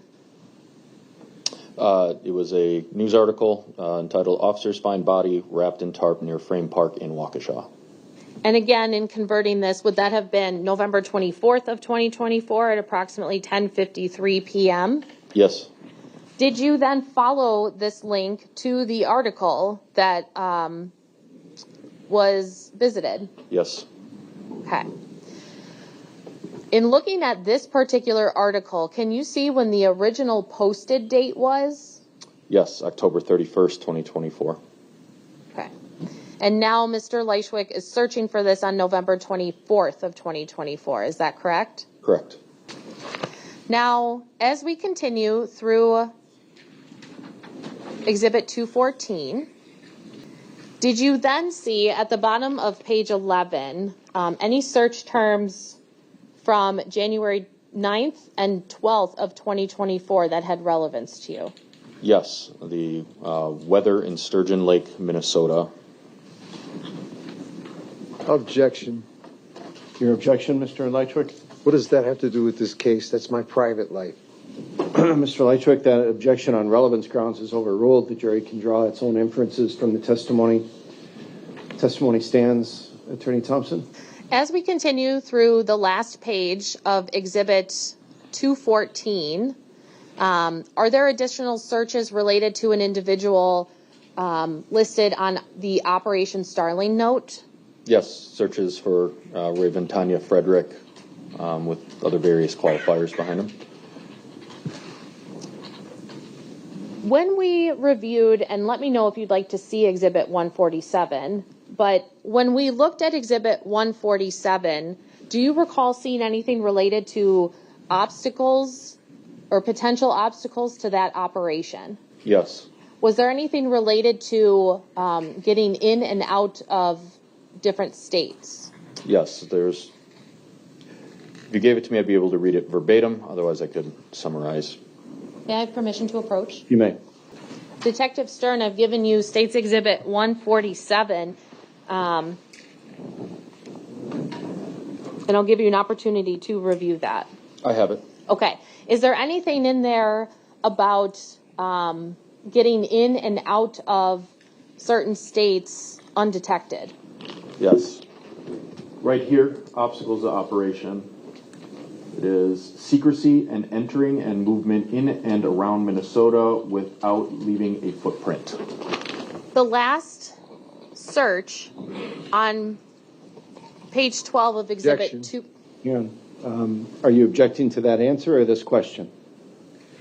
The answer and the question. Okay, I'll take your objection to the answer. I haven't heard the question yet, but what's your objection to the answer? The objection is that,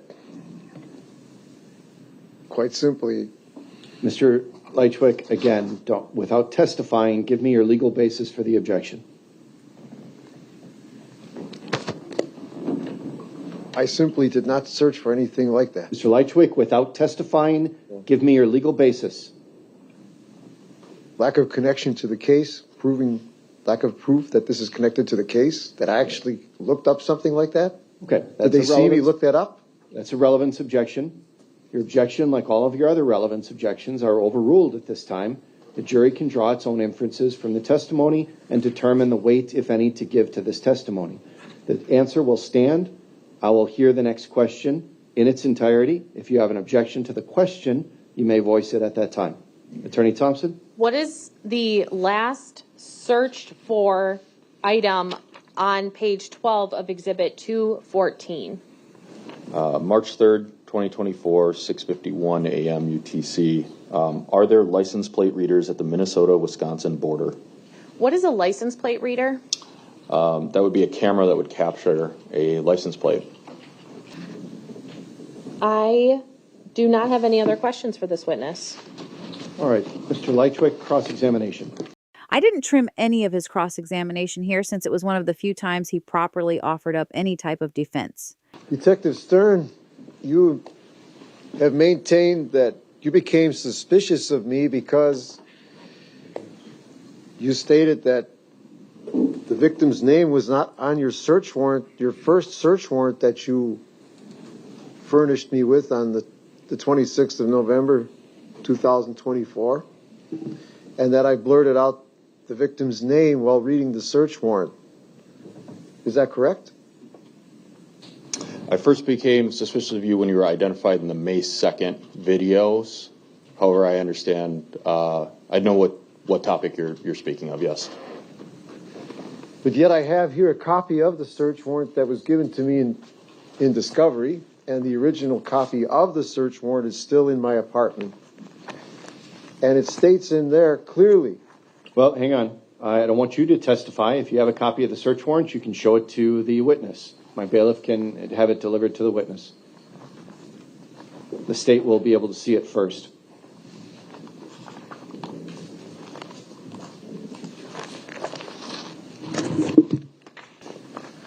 Attorney Thompson, are you going to have any further exhibits after 220A? No. Then this will be marked as 221. Okay. I refer the witness to look at page 2. Well, he has to have the document first. Mr. Lychwick, we're going to mark this as Exhibit 221.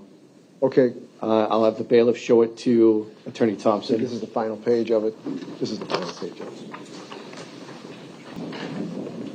On page 2, Detective Stern, I believe paragraph 2, what does it read?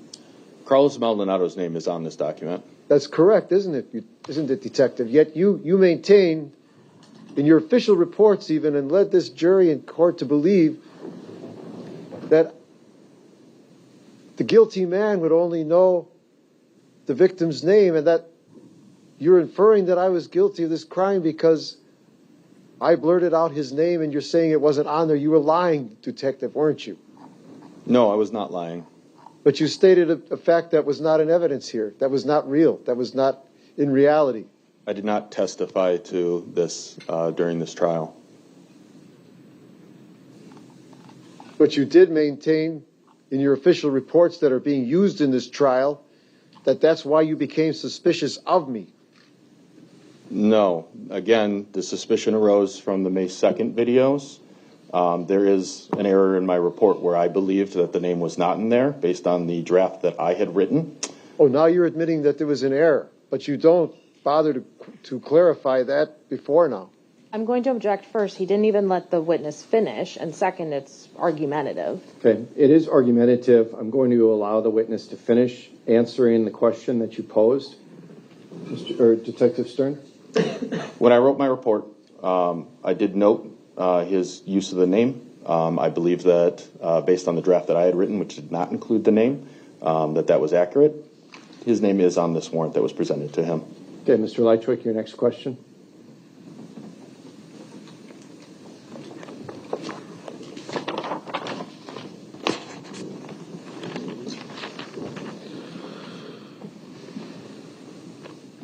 Detective Stern, are you familiar with the search of the boiler room at my apartment building there? Yes.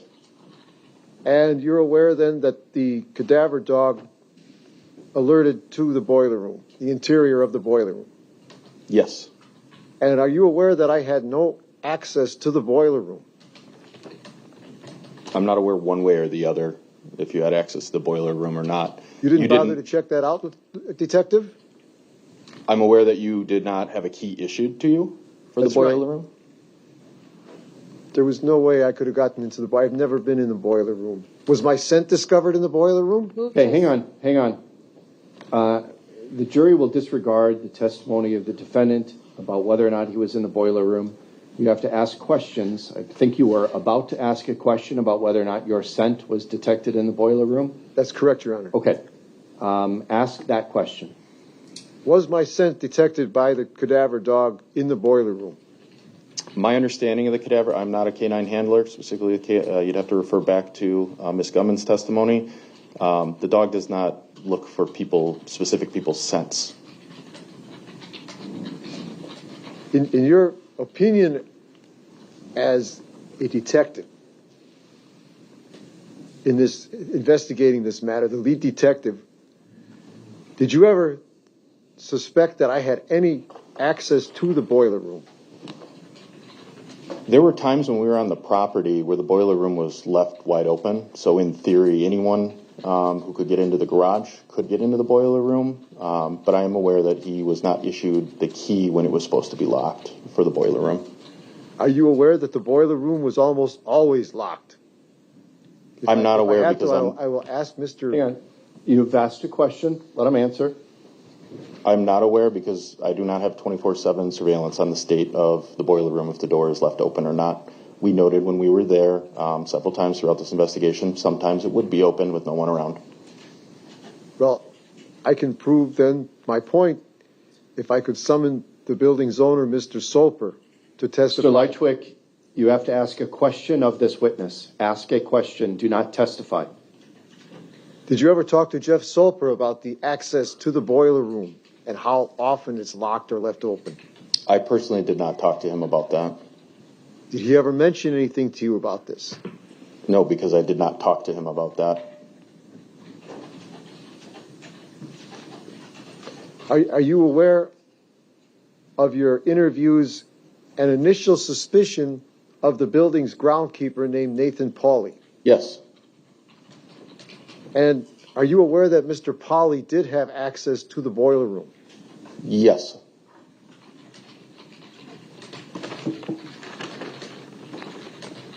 Are you also aware that Mr. Pauly spent a lot of time habituating the area, the actual area in which the decedent's body was discovered? No, I'm not aware of that. I was told that you knew everything about this case. I'm going to object. That's not a question. That is argumentative. That is stricken. The jury is to disregard that. Mr. Lychwick, ask a question.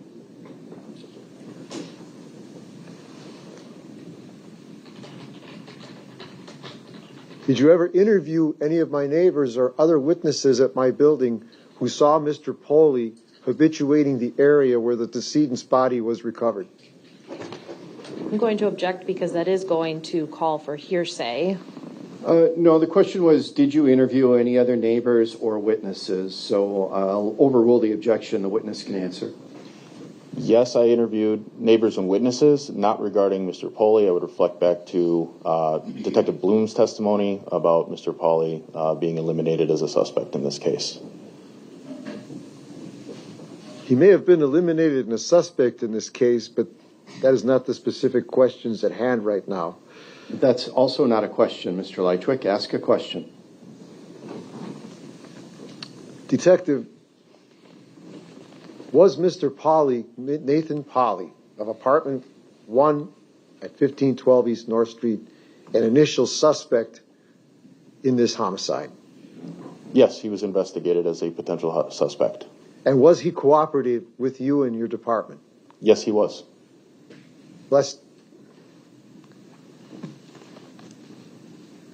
Your Honor, this contradicts Mr. Lychwick, ask another question. Was Mr. Pauly ever uncooperative during your investigation of this matter?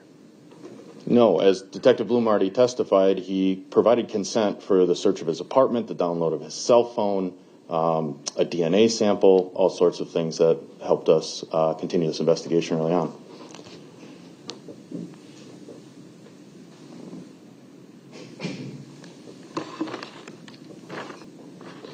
Detective, regarding the missing .38 caliber pistol from my war bags, do you have a gun collection? I'm going to object as to relevance. Mr. Lychwick, what's the relevance of this witness's personal gun collection? This has relevance at 2 points, Your Honor. To try to possibly connect the the detective to the presence of this firearm supposedly found in my war bags, and the missing .38 caliber pistol from the war bags. Okay. The court fails to see the relevance in whether or not this witness keeps a personal gun collection. So on that basis, the objection is sustained. Next question. Detective, in my attempts to retrieve my brand new cell phone that you confiscated from me and my other phone, especially before I had to purchase another phone, even though I had visited the station several times trying to get my phone back, you had initially promised me that you would return it right away and that the search of my phone would only take but a day. Is that not correct? That sounds familiar, yes. But yet you refused to return my phone. So you were being untruthful, weren't you? No, I was not.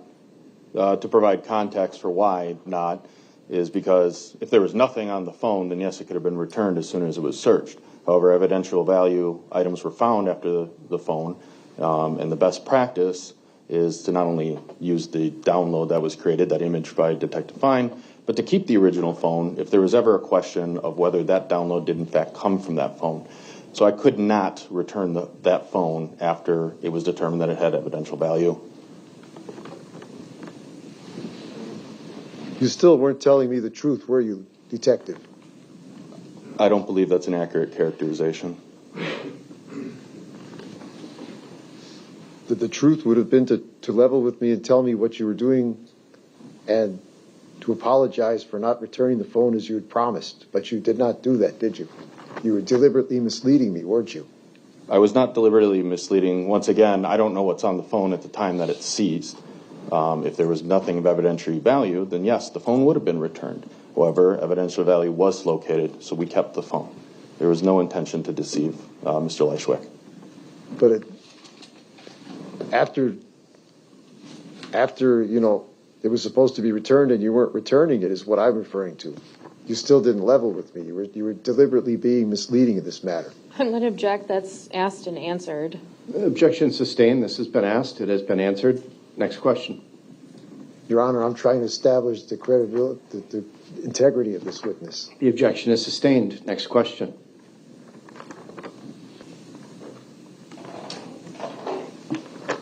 Detective, are you and any other police officers that you know involved in the fraudulent creation of case materials against citizens such as myself that you know are innocent?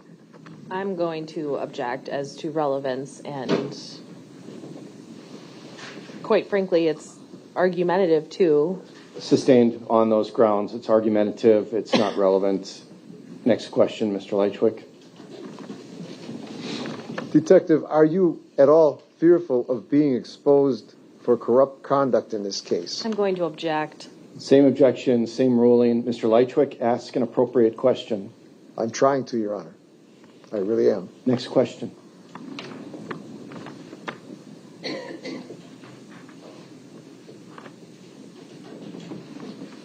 Detective, as far as one's movement around one's own property, or even on the street at any hour of the day or night, are we at Marshall, at the time of your investigation, before I was arrested and moving around on Mr. Lefebvre's camera in the backyard there, were we at martial law in this country, or was there a curfew established prohibiting citizens to be indoors instead of outdoors at those hours? No. Thank you. Do you have any proof that I walked on the so-called footpath towards the poor victim's body? No, there's no definitive video showing that. We showed you the extent of the videos that we characterized to you as detectives believing that it was suspicious, that I believe was suspicious. Just answer the question, Detective, please. You've answered it. You said that you have no proof. Detective, on the mud that you and the prosecution are making such an issue about, that I was scraping off of my boots at the end of my hike through the back of my yard. Do you have any proof of where that mud came from, that it had any link to this case or the poor victim's location where he was resting there at the crime scene? No. Thank you. The L-shaped holster on my list that you refer to as a holster, do you now, I believe in your reports you admit you now, but the jury has not heard of this yet, I believe. You now admit that you know what that was. That was an old camera case, right? And you understand that the item in it was the green camping flashlight that you found in my car. I'm going to object. That was never testified to. That's facts not in evidence. And the form of the question. Your Honor. Ask that as a question. Are you asking the witness, does he know if the L-shaped holster was a camera case and a flashlight? Is that your question? Yes, it is. Okay. The witness may answer that. No, I do not know what's on his hip in those videos. Did you not later discover what it was? No, I still don't know exactly to say definitively what's on his hip in that video. But if it please the court, you did seize those items from me. You have the case It's in evidence, and you have the green flashlight, which was just shown to the jury yesterday. Yes, there was a green bendy flashlight. It would require me to render my opinion. I don't believe the silhouette of in the video displays the very short flashlight. You'd have to compare it for yourselves to make that determination. Ultimately, I don't know what's on his hip in those videos. Detective, in any way, shape, or form, as a man who's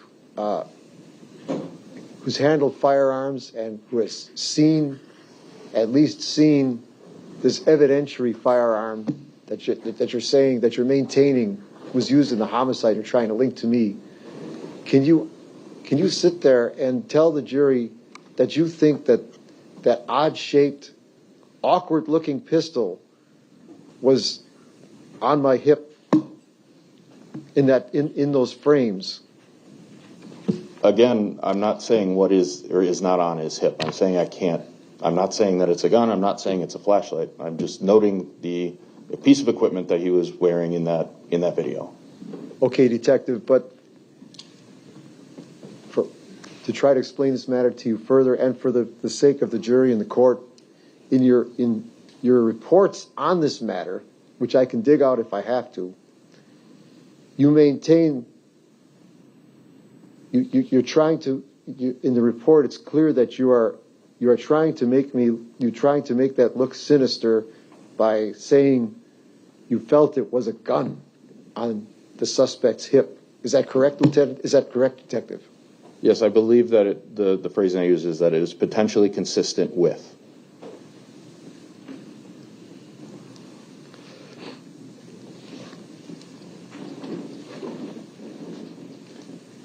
Detective, in your work and your report writing as a police officer, do you use the terms operations and staging area and so forth a lot? No, not in my work as a police officer.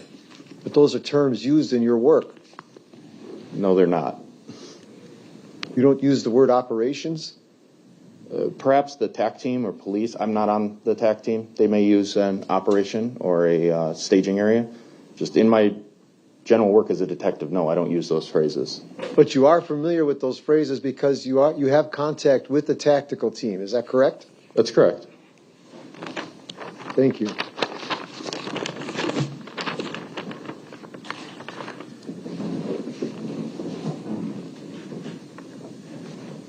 Detective, when you and Detective Smith, or Specialist Smith, I'm sorry, I can't remember his title at this time, when you were in the pole barn methodically searching my car, my 2022 Kia Forte, do you not admit that you don't know what the duct tape that was in there, like anybody may have, was used for?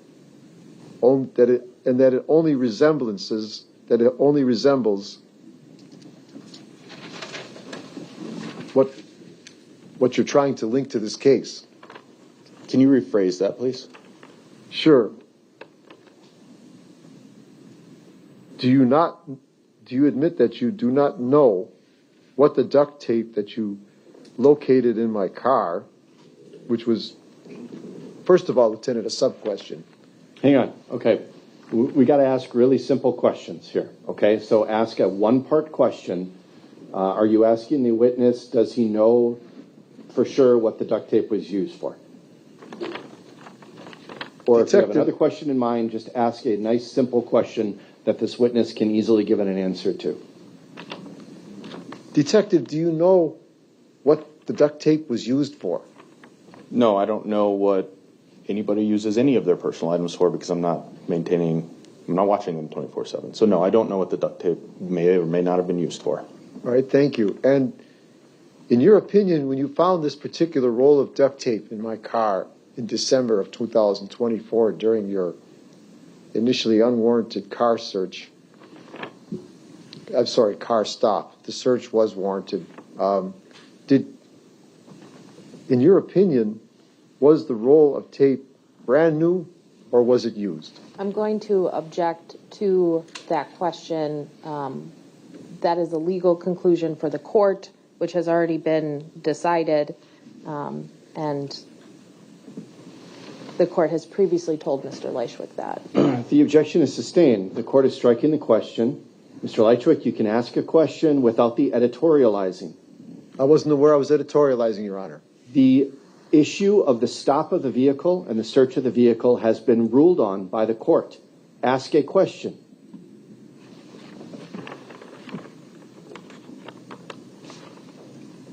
Your Honor, I was stating what was already... Ask a question.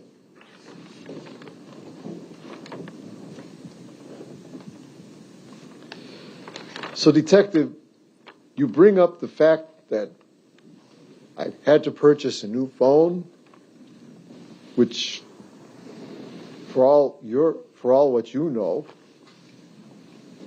I would have done anyway, because the phone that you initially seized from me was an older phone, was it not? It was an older model of the Samsung series of cell phones, right, Lieutenant? Right, Detective?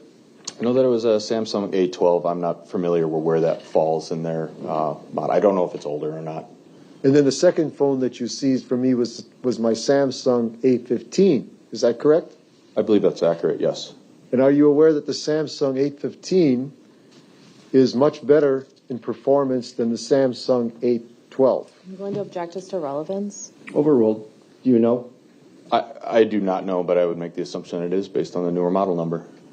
You have never heard you never heard people talking up this particular phone or used one yourself? No, I'm not particularly, I don't follow tech. That's not one of my things. I have my phone. I personally use Apple, so I'm not familiar with Samsung. As far as my having to rent a new car when you were in possession of my car,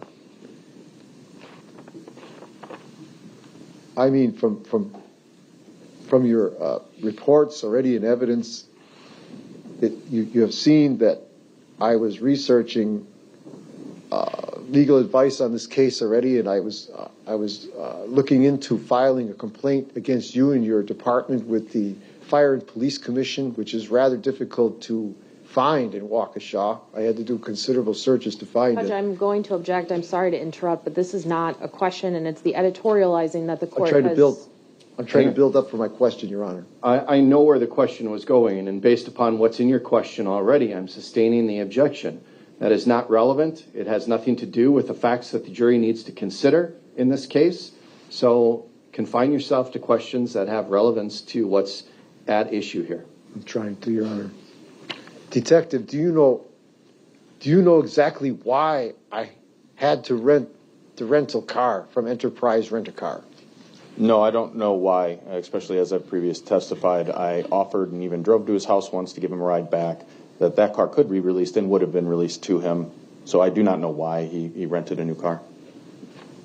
Do you know why I did not want to get into your car with you at that point and ride back to your station with you after your reluctance to return my things to me and after what you did to my apartment? No, I don't know why. Yet you make an issue of it. Why did you make an issue of it? Because in the totality of the circumstances of what we've been looking at, what I knew at the time that we did that, at that point I knew about the matching of the ballistics and the DNA.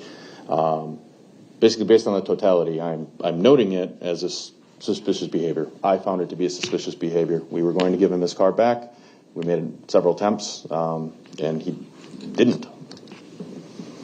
You found that suspicious? I did, yes. That's a personal opinion. That's not any proven fact. That's correct. Thank you.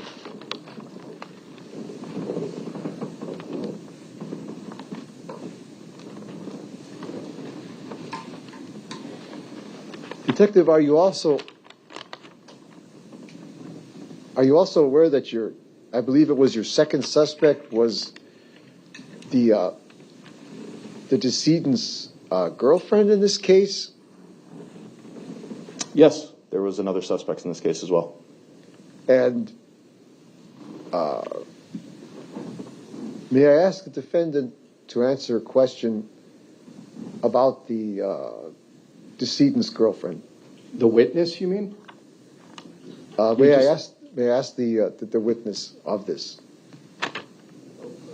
I don't know what the question is going to be. If the question would be, did the decedent's girlfriend have any, did she have a father, a brother who may have gotten involved in this case?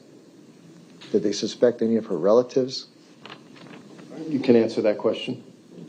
Yes, both the decedent's girlfriend was investigated as a potential suspect, as well as her son-in-law was investigated as a potential suspect, both of whom were ruled out after the same residential search warrants, searches of cell phones, cell data, all of that went into each one of these three people that he's referencing, and nobody else provided any evidence that they were involved in this incident. Only one person had evidence that they were involved with this homicide.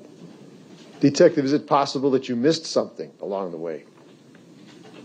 Anything is possible, but I do not have any evidence to suggest that there was something missed. Would you, may I ask the defendant, may I ask the detective to reiterate that anything is possible? The answer stands. The jury heard it. All right, thank you.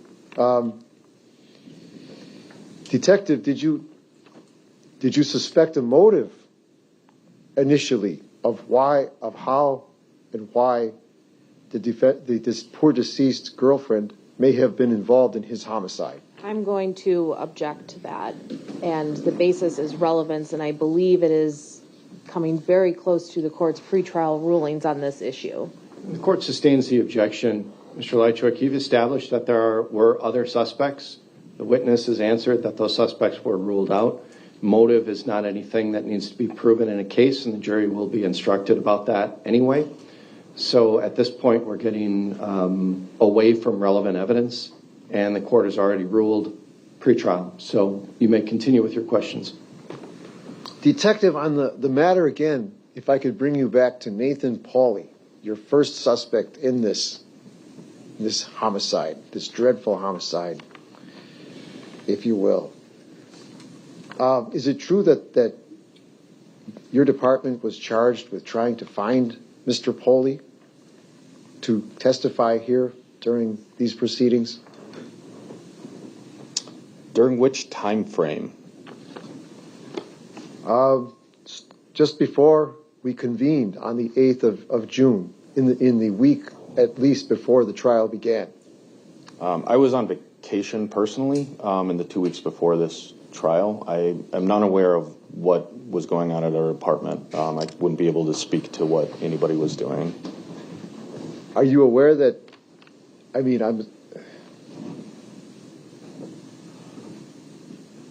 you at all aware of the fact that Mr. Pauly is missing?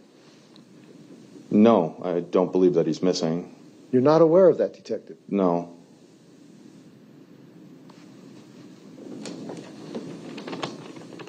Interesting.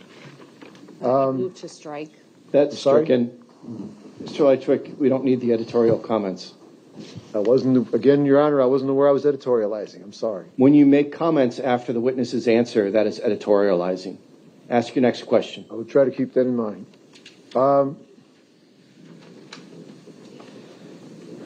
Detective, have you ever heard the well-known saying that cops collect guns? They're some of the biggest gun collectors around. My object is to relevance. What's the relevance? The relevance is to the suspicious appearance of these firearms in this case and the missing firearm in this case.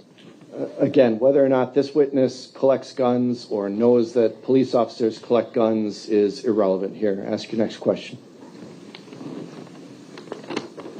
Detective, when your thugs entered my apartment and destroyed... That's enough, Mr. Lychwick.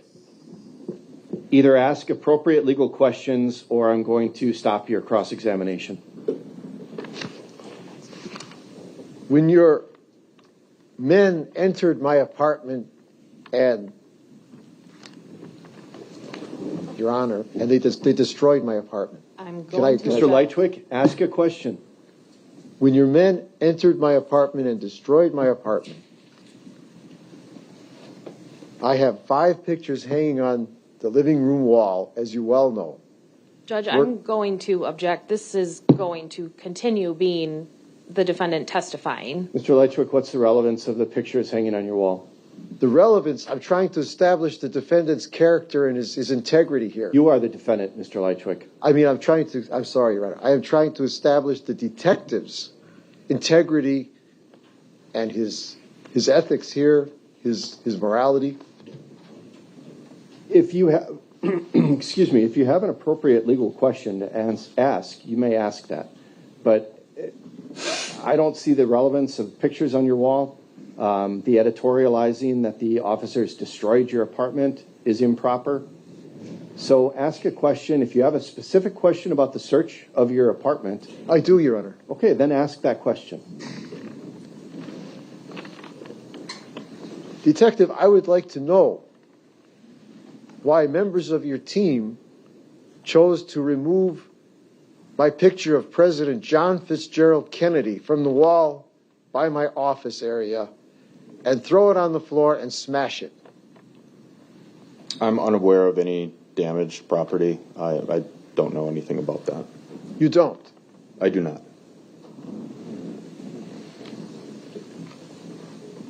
Do you know of any hostile feelings towards President Kennedy or what he stood for amongst your officers? I'm going to object as to relevance. Sustained. Next question.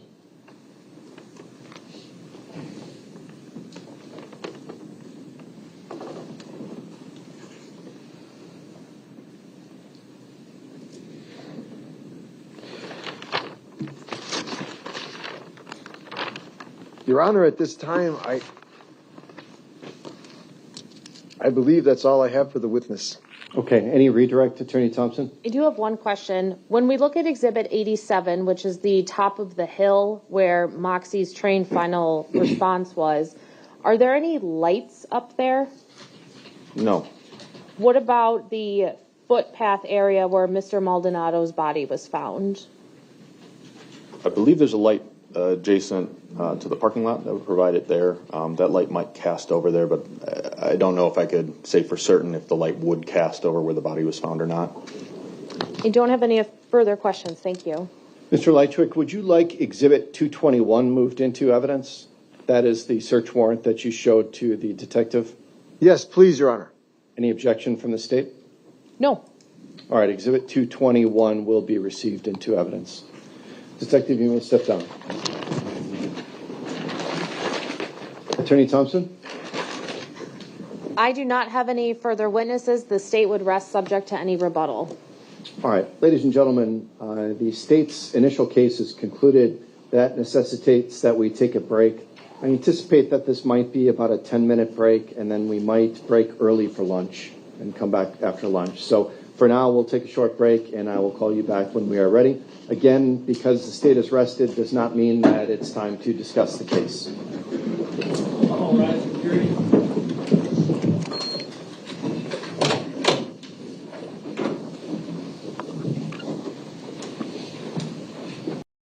We'll stop here and pick back up with the closing arguments and verdict in our final video.